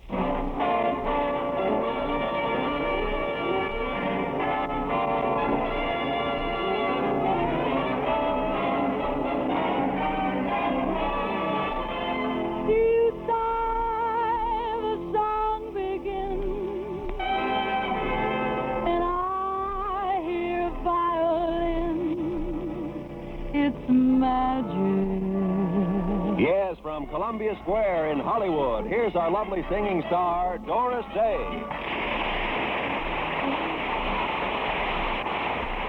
Hi, everybody. And here we go with Hoo Hoo Hoo. Whose little boy, whose little boy, whose little boy are you? Who's chickadee, who's honeybee, whose little he are you? Who's little mare, who's ginger ale, whose fairy tale come true? Who's little lamb, strawberry jam, whose candy jam are you? Who is a lucky girl you saved all your kissing for? Who is the whom, to whom the groom soon will mean all this and more too? Who do you know? Who loves you so? Who's feeling mighty fine? Who's she? She's me, little boy. Why, little boy, my little boy, you're mine.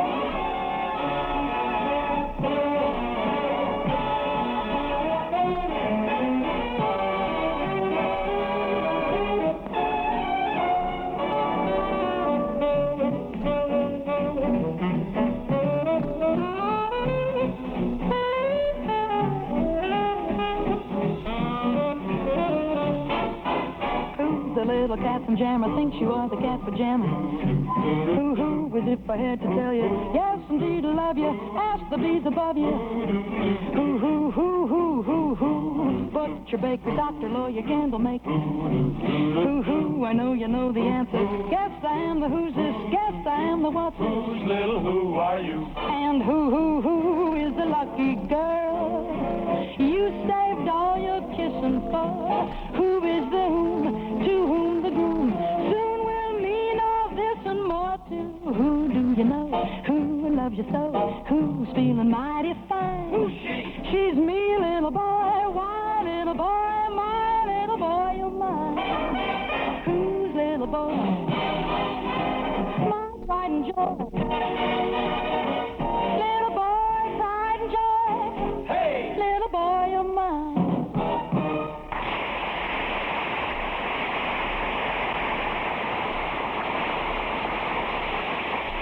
Oh, thanks, ladies and gentlemen. You know, I'm really so glad you could be with us tonight because two very dear friends of mine are joining us. Mrs. Gus Kahn and one of my very favorite guys, Danny Thomas. And speaking of favorites and guys, I'd like to do one of my favorite new songs, which also happens to be about a guy who really is a guy.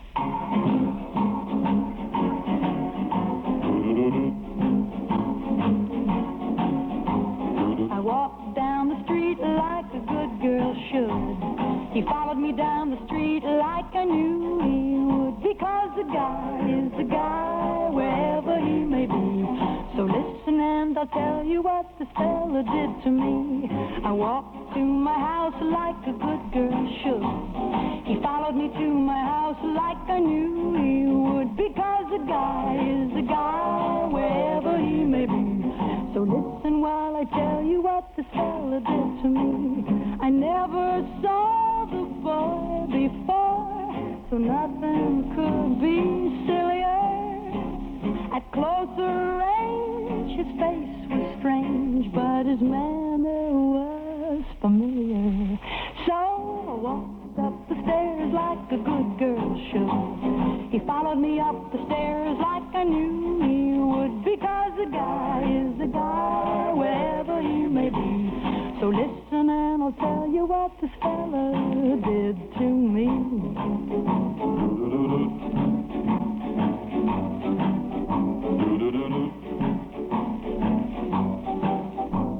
I stepped to my door like a good girl should. He stopped at my door like I knew he would, because a guy is a guy wherever he may be. So listen while I tell you what this fella did to me. He asked me for a good night kiss. I said it's still good day. I would have told him more, except his lips got in the way. So I talked to my ma like a good girl should, and Ma talked to Pa like I knew she would, and they all agreed on the married life for me. The guy is my guy wherever he may be. So I walked down the aisle like a good girl should. He followed me down the aisle like I knew he would, because a guy is a guy wherever he may be. And now you've heard the story of what someone did to me. That's what he did to me.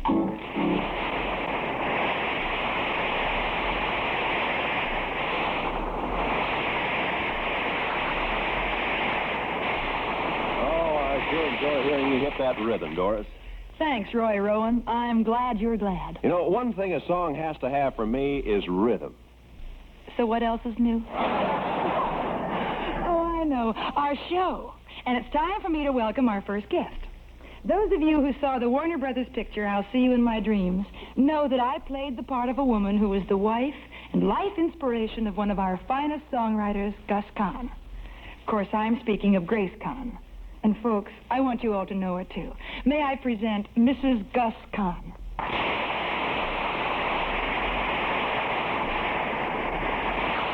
I'm sure I don't have to ask Mrs. Gus Kahn if it's all right to call her Gracie. Okay, honey? If you call me Mrs. Khan, I'll paddle you, Dodo. Let's keep this family style. Good. You know, Gracie, so many people have written asking us about your life after the end of the picture. You know, what's happened since then? Couldn't you tell us a little something about it, huh? I've never stopped being what I started to be the first time I heard a song by Gus Kahn. I know. His #1 fan. And his #1 song plugger. That's what I still am to this day, and proud of it. A song plugger. A fine song plugger you are. Here you've had my ear and any number of other ears for half a minute, and you haven't even mentioned one song. You're not being shy now, are you, Gracie? Maybe I am a little. Suppose I were to come right out and say my #1 Gus Kahn plug song right now is I'll See You in My Dreams. Can you imagine me doing that, Doris? Oh, Gracie, I couldn't. Some song pluggers I know would come right out and say, Doris, the song I'd love to hear you sing right now is The One I Love Belongs to Somebody Else. But I wouldn't do a thing like that. Gracie, would you really like to hear me sing that song? Dodo, you twisted my arm. All kidding aside, honey, I think your spirit and enthusiasm were just great. Don't ever change. And thanks so much for coming over tonight, honey. It's just been wonderful seeing you again. I know that everybody listening in feels just as I do, that they've gained something heartwarming in having met you.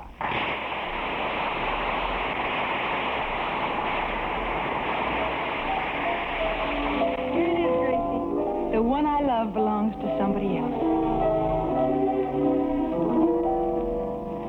The one I love belongs to somebody else. He means his tender song for somebody else. And even when I have my arms around him, I know his thoughts are strong for somebody else.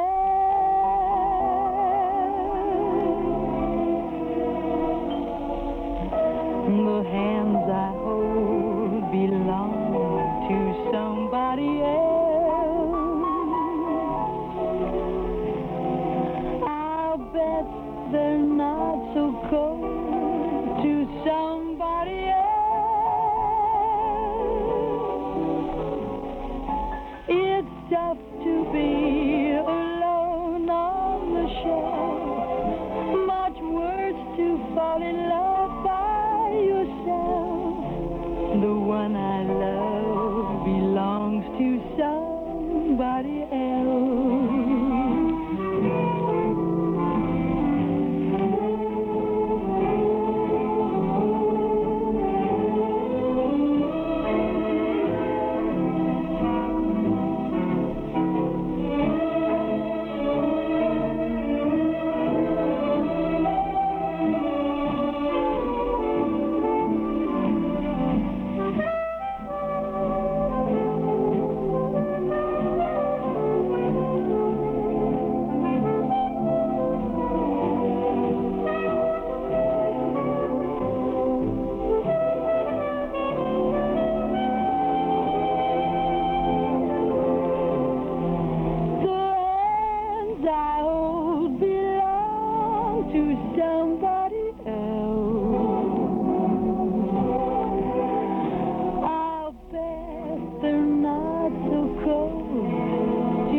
Bing Crosby is on the cover of our Nostalgia newsletter and radio guide for March, and that's just the beginning of the fun and memories you'll have when you subscribe to our 32-page Nostalgia guide. A one-year subscription is only $7. You can subscribe right now when you call us at 943-7474. Articles from and about the good old days, plus the complete listing of our old-time radio broadcast schedule. 943-7474. Give us your name and address. We'll start your subscription with the big March issue, and we'll include an invoice along with that first edition. 943-7474. Page after page of good reading and good entertainment. Now, here's what you'll find in our March newsletter. Reprint articles about Fred Allen, the Hermit of Radio Row, about movie censorship in the 1940s, about radio cowboy Gene Autry, and singer-band leader Vaughn Monroe. Plus original articles, Carl Pearson's notes from the bandstand about Jimmy Dorsey, and Joe Jerica's Confessions of a Film Freak. That's not all. This month we have a Film Clips movie quiz, plus our Memory Club movie listings, our Dime Store Want Ad page, letters from listeners, and lots more. Subscribe now. Give us a call at 943-7474. A one-year subscription, just $7. Bridge the time gap between yesterday and today. Call us today at 943-7474. We'll start your subscription with the March issue. 943-7474, or send $7 to Nostalgia Newsletter, Box 421, Morton Grove, 60053. But if it's easier, give us a buzz now. 943-7474. You are listening to WXFM Elmwood Park in Chicago, broadcasting from Sears Tower, WXFM Stereo 106. Just going on 26 minutes before 9 o'clock. Miller Brothers Lumber Company is one of Chicago's most recommended lumber companies. And since 1928, Miller Brothers Lumber Company has been a constant source of supply to contractors, builders, and the general public in all items of lumber, millwork, insulation, wall paneling, roofing materials, and oak, maple, and fir flooring. It's a fact you're never disappointed at Miller Brothers, but there's more to their reputation because they stand for quality, reliability, and top service. And most important, they stand for economy with rock-bottom prices. So when you're in need of lumber products, be sure to visit Miller Brothers Lumber Yard and Warehouse at 4918 West Lawrence. That's 4918 West Lawrence Avenue. For prompt city and suburban delivery, phone Avenue 3 3460. Avenue 3 3460. Miller Brothers Lumber Company, 4918 West Lawrence Avenue in Chicago. Now, folks, I'd like to say a word about the one that belongs to you. The one you love. If he's in the service, maybe in some remote part of the world, the most precious thing in his life is the letters he gets from you, from home. So please keep him posted. You know, I want you to know about a letter that I got recently from the GI guy in Korea. It was dateline Dogface Villa, and it read like this. Dear Doris, we had an outdoor movie a couple of weeks ago, and in it you and some silly character spent 6 reels getting mad at each other, then making up, then getting mad again, then making up. I don't know how it is now back in the States, but it seems to us guys over here that somebody's wasting an awful lot of time. Well, anyway, he goes on to invite me over there, and then he closes with, if you can't make it in person, Doris, a letter would make this particular mud hole shine like a second lieutenant's bars. The letter is signed, Private First Class John Boseman, 40th Division, United States Army. Well, wherever you are, John, this one is just for you.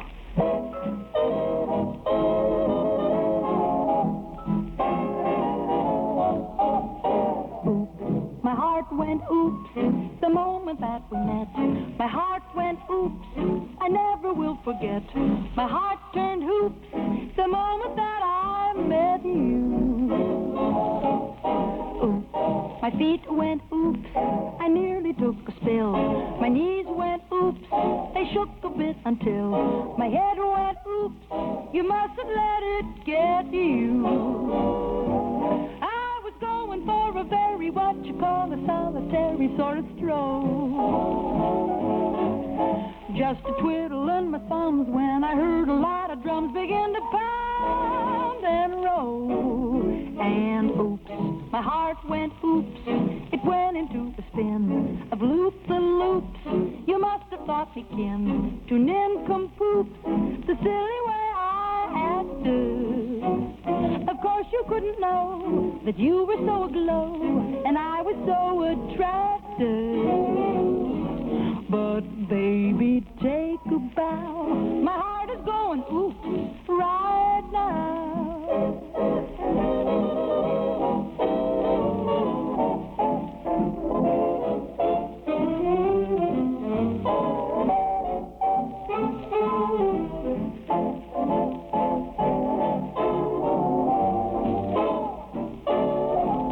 I was going for a very what you call a solitary sort of stroll. Just a twiddle in my thumbs when I heard a lot of drums begin to pound and roll. And oops, my heart went oops. It went into a spin of loop-the-loop.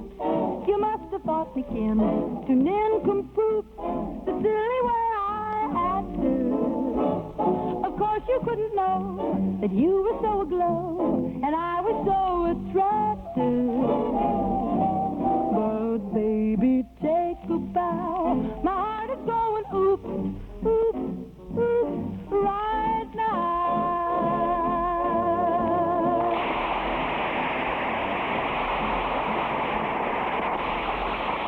Say, Doris.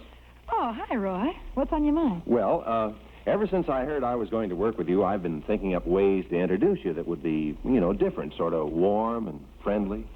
Well, I thought what you said at the opening was warm and friendly. What? And here's Doris Day? Well, it's not something that's going to last, but it's neat and to the point. How would you handle it? Well, I hope you won't laugh at me. I promise I won't laugh at you. Okay. In Ireland, they have St. Patrick's Day. The Dutch have a day for the poppy. In France, day is jour. In Italy, giorno. In TV, the big day's for hoppy. But here on the coast, where the sun sets a street and the stars are discovered by Horace, you could go a long ways and search hundreds of days, but you won't find one nicer than Doris. Oh, Roy. Oh, that was so sweet. Oh, really? Uh-huh. You liked it better than And Here's Doris Day? Well, who wouldn't? But listen, you can't do something like that with every introduction, Roy. Oh, Doris, of course I can. Well, it's easy to think up rhymes about song titles and people if you have the talent for it. You're sure about that? Perfectly. Fine.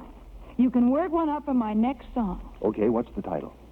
Why did I tell you I was going to Shanghai when I want to be with you tonight, Roy? Well, why did I tell you I was going to Shanghai? Shanghai. Well, there's got to be something that rhymes with Shanghai. Tennis, anyone? Hey, I've got it. Good. For a moment there, I thought we'd lost you. And here's Doris Day to sing Shanghai. Oh, Roy, that's wonderful. Who's gonna kiss me? Who's gonna thrill me? Who's gonna hold me tight tonight? Why did I tell you I was going to Shanghai?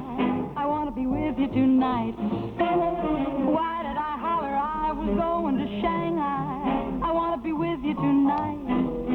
It was just a little misunderstanding that a kiss on the cheek could pass. I need you so badly, I'd gladly start all over from scratch. Oh, why did I tell you it was bye-bye for Shanghai? I'm even allergic to rice. Why don't you stop me when I talk about Shanghai? It's just a lover's device. Now who's gonna kiss me? Who's gonna thrill me? Who's gonna hold me tight? I'm right around the corner in the phone booth, and I wanna be with you tonight.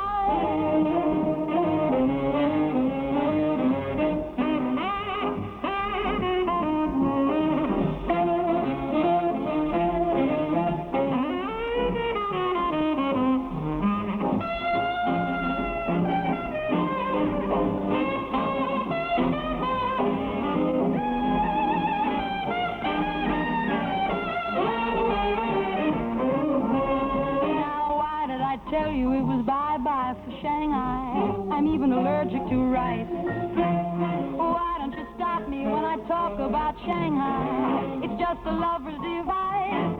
Now who's gonna kiss me? Who's gonna thrill me? Who's gonna hold me tight? I'm right around the corner in the phone booth, and I wanna be with you tonight. Who's gonna kiss me? Who's gonna thrill me? Who's gonna hold me tight? I'm right around the corner in the phone booth, and I wanna, yes, I wanna be with you tonight.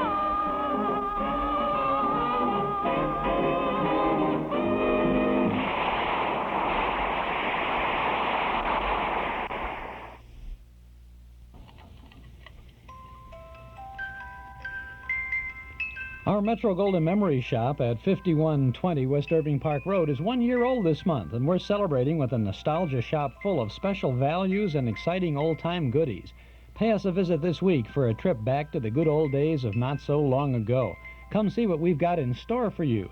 Bargains on LP records, magazines, books, and games. You'll be surprised at the stuff we've uncovered in the past 12 months. We've been searching and sleuthing for memorabilia from the good old days and holding lots of it till our first anniversary. Take a look at our collector's table. Scores of one-of-a-kind memories to take you out of this world for a while.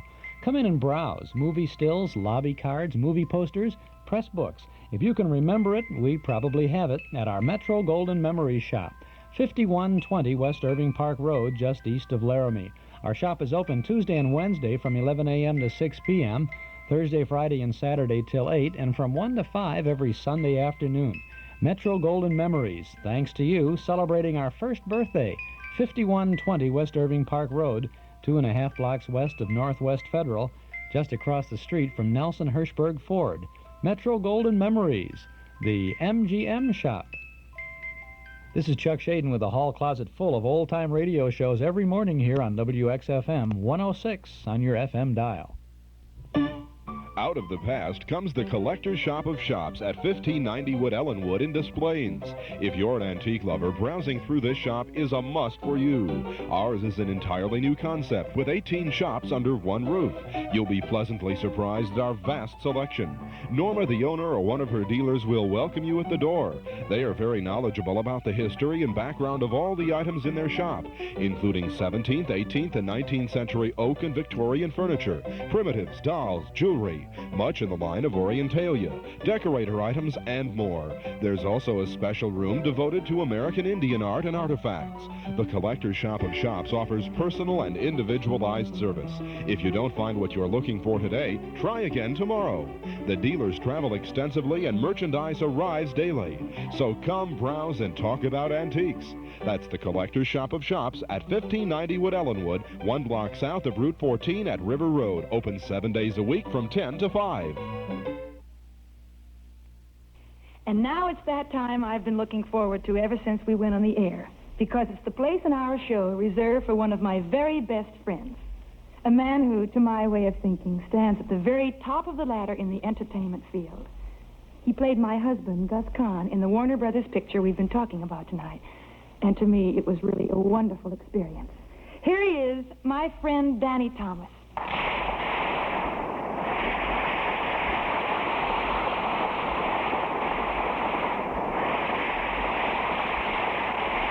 Dodo. Hi, Danny. Oh, it's so wonderful to see you. And I'm so grateful that you took time to come by, knowing that you're working so hard on your television show and everything. What do you mean, working hard? Television's not tough, Dodo. Really, Danny? Nah. Well, don't you spend hours and hours memorizing lines? Nah. Aren't the rehearsals endless? Nah. Danny Thomas, are you telling me the truth? Nah. You know, Dodo, speaking of television, there's one thing about show business that really stops me. What's that, Danny? I mean, how a doll with a face like yours turns up on radio while a nose with a face like mine shows up on television. It's crazy. Well, I think you're sweet. And you're so sweet that I've got a request to make. Well, you just name it. Well, remember that scene in I'll See You in My Dreams where you finally came home to Chicago with me from New York? Yeah. Alone, for the first time in so long. On the train? In our compartment. Yeah, and you sang my newest song. We sang your newest song. You know, I can almost hear it now. You hear? Another bride, another June, another sunny honeymoon. Another season, another reason for making whoopee. A lot of shoes, a lot of rides. The groom is nervous, he answers twice. It's really killing that he's so willing to make whoopee. Picture a little love nest down where the roses cling. Picture the same sweet love nest. Think what a year can bring. He's washing dishes and baby clothes. He's so ambitious, he even sews. But don't forget, folks, that's what you get, folks, for making whoopee. Another year, or maybe less. What's this I hear? Well, can't you guess? She feels neglected, and he's suspected of making whoopee. Now, honey. She sits alone most every night. He doesn't phone. He doesn't write. I was busy. He says he's busy, but she says, is he? He's making whoopee. I have to work, don't I? That's work. He doesn't make much money. Only 5,000 per. Some judge who thinks he's funny says you pay 6 to her. Ouch. He says, now, Judge, suppose I fail. The judge says, fudge, right into jail. You'd better keep her. I think it's cheaper than making whoopee.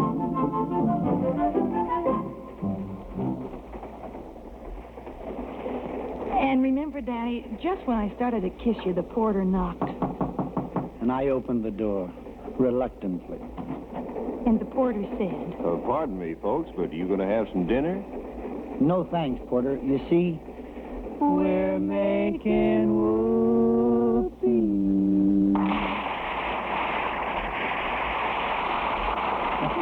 Oh, Danny, I have one more favor, please. Anything, Dodo. Well, it just doesn't seem right since you took time to come all the way over here just to sing one song. How about Ain't We Got Fun, huh? Well, if we ain't, who is? Let's go. Every morning, every evening, Ain't we got fun? not much money. Oh, but honey, Ain't we got fun? The rent's unpaid, dear. We're having a car. but anyway, dear, We'll stay as we are. even if we owe the grocer, Don't we have fun? Tax collectors getting closer. Still we have fun. There's nothing surer. The rich get rich and the poor get poorer. In the meantime, in between time, ain't we got fun?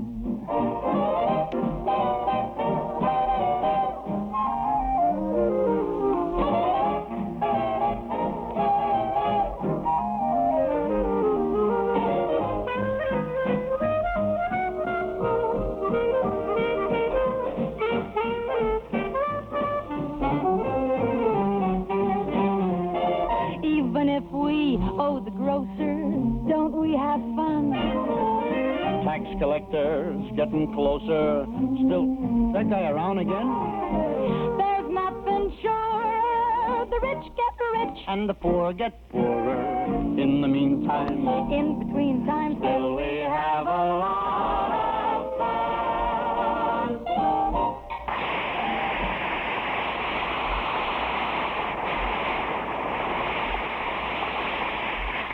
Oh, that was fun, Danny. You know, I wish we could make another picture together. And you know, Dodo, I wish you get your wish. And I want you to know that I consider your visiting me tonight a real expression of esprit de corps.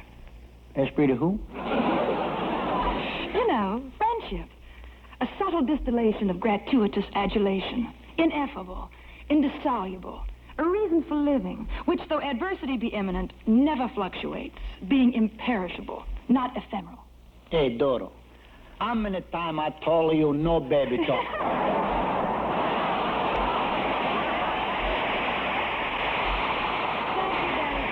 Please come back real soon.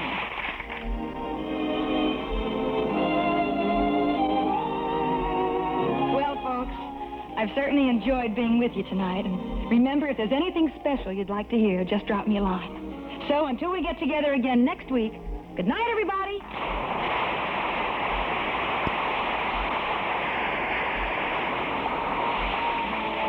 I love each moment with you.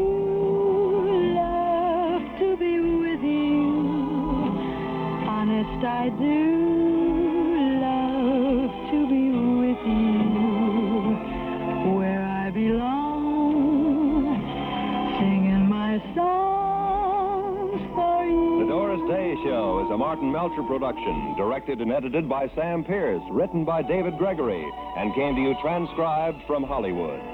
Doris Day appears through the courtesy of Warner Brothers Pictures and may soon be seen in The Winning Team, co-starring with Ronald Reagan. Danny Thomas may soon be seen in the Warner Brothers production, The Jazz Singer. That winds up our first Doris Day Show here in your Friday night lineup of musical programs. Doris and Company will be back next Friday, as will Earl Wrightson and the Musiclanders, Georgie Price and his Big Timers, and Robert Q's Waxworks. And say, music fans, tonight's edition of the Waxworks is still straight ahead of you. Stay tuned and hear it next on most of these same stations. And don't forget, we'll all be by next Friday with another night full of music. Roy Rowan speaking.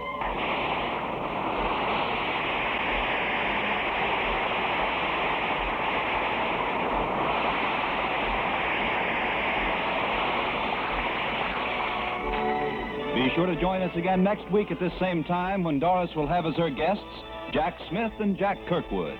Yes, remember the time and the day for your date with Doris Day. And don't forget, Sunday is Fun Day with Jack Benny on the CBS Radio Network.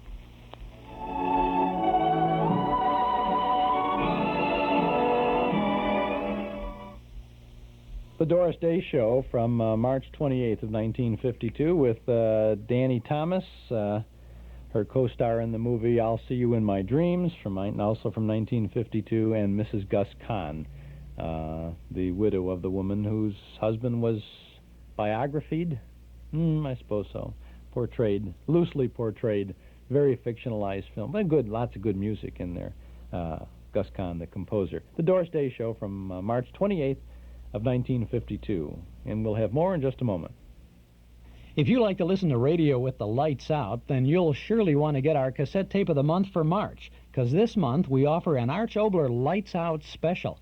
30 minutes with 6 of Oboler's best mini-dramas, including his famous Chicken Heart story and that fabulous drama of bodies turning inside out, The Dark. 6 Oboler shorts guaranteed to send a chill up and down your spine. An exercise in horror on our cassette tape of the month for March. And that's not all.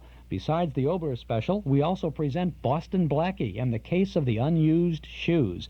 Boston Blackie, enemy to those who make him an enemy, friend to those who have no friend. A full hour of great radio entertainment this month for only $5 from the Hall Closet, Box 421, Morton Grove, 60053. A half dozen of Arch Oboler's best mini-mysteries, plus the adventures of Boston Blackie. 60 minutes worth of great listening, our cassette tape of the month for March. It's only $5 from the Hall Closet, Box 421, Morton Grove, 60053. Or get your March tape at any of the 5 offices of Northwest Federal Savings, or when you visit our Metro Golden Memory Shop at 5120 West Irving Park Road. The best of Arch Oboler and Boston Blackie, our March cassette tape of the month.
Well, the old clock up on the studio wall says it's time to go for now, but we'll be back again tomorrow.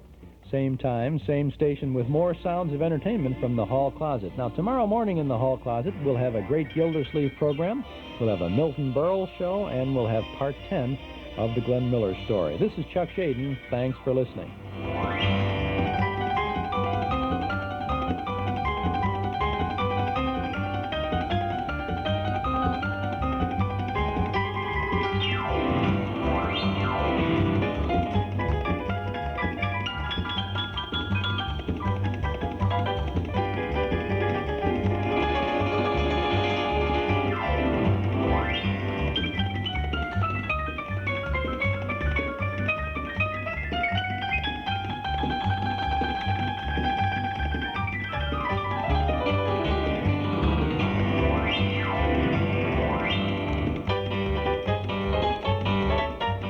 Join your host, Chuck Shaden, in the Hall Closet, Monday through Fridays here on WXFM at 7 o'clock.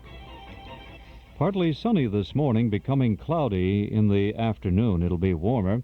High about 40 today, but there is a winter storm watch in effect for tonight.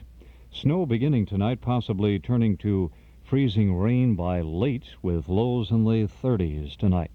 Freezing rain Thursday morning, changing to rain with a chance of some thunderstorms is Thursday's outlook. Highs in the upper 40s tomorrow.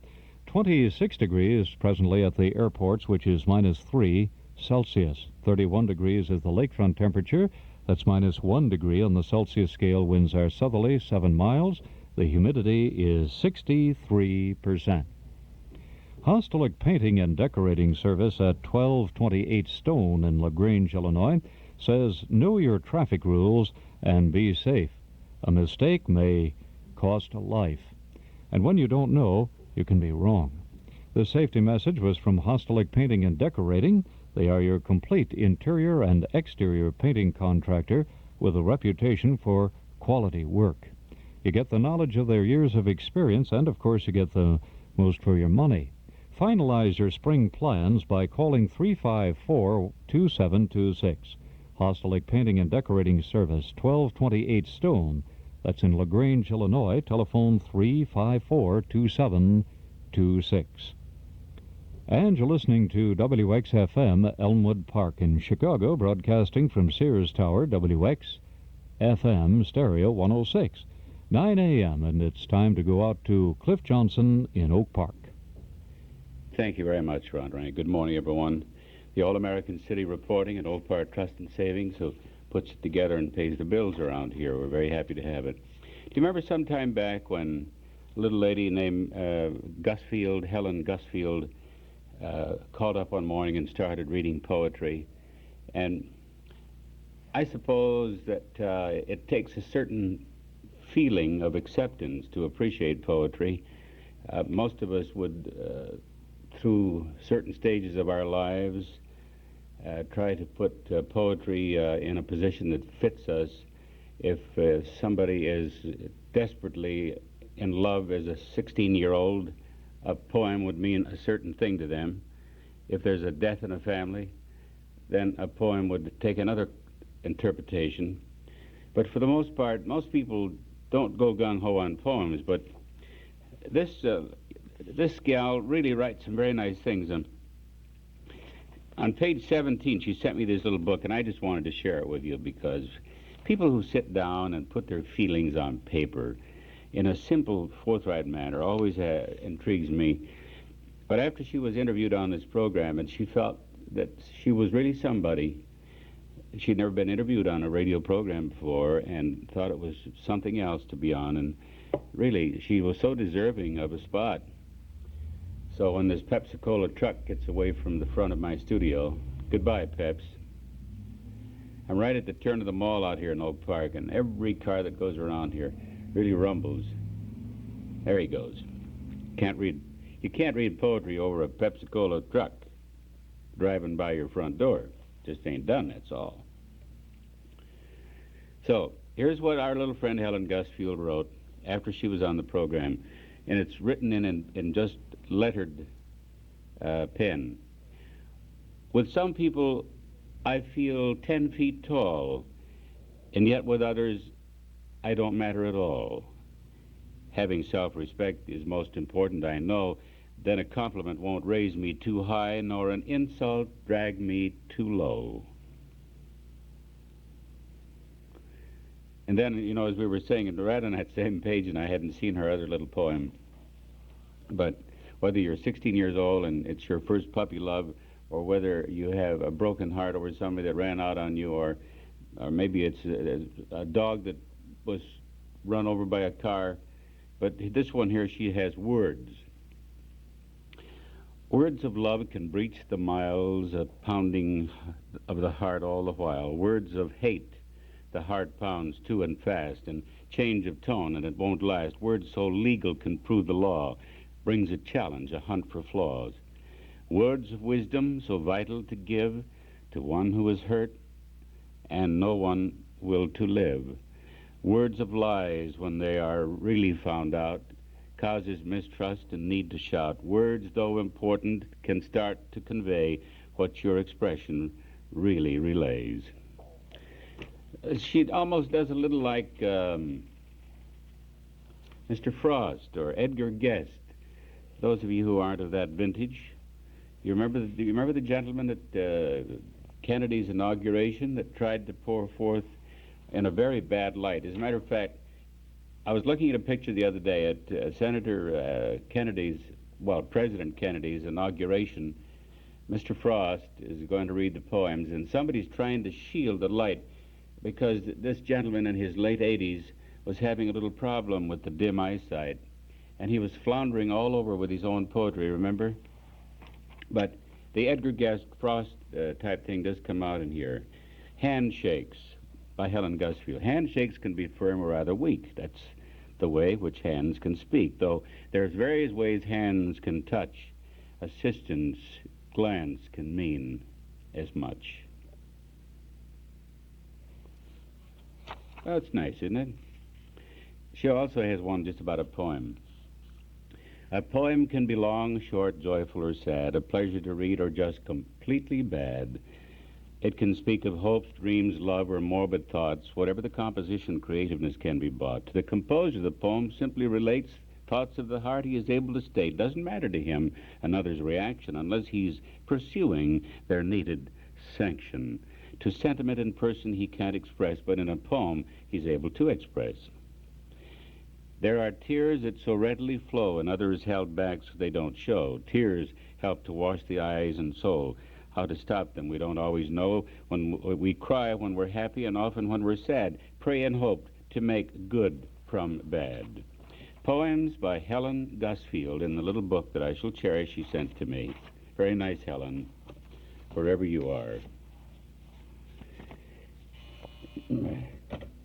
Newsline 1-600, good morning.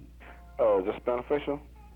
No, Beneficial has moved, and our travel agency now lives where Beneficial once lived, but Beneficial is alive and well at 622-4747. 622-4747? Yes, sir. Thank you. Thank you. Say, when Beneficial Loan decided to leave and our travel agency took over the building, we inherited 383-1600, which is a remarkable number. But we don't have money to loan. But if Beneficials listening, we're very happy to refer them, because we were so glad to get their nice big store out here in Oak Park. You know about Oak Park, don't you? Yesterday for 30 minutes you heard us reading from the Chicago Daily News, a magnificent story that was written by Dick Griffin. Maybe a little later on in the program today we'll hear from Mr. Griffin. But I hung a picture this morning about 10 minutes after 8 on the studio wall. Good morning. Cliff Johnson? Yes. I'm crying again from happiness. Who's this? Helen Gusfield. Hello, Helen.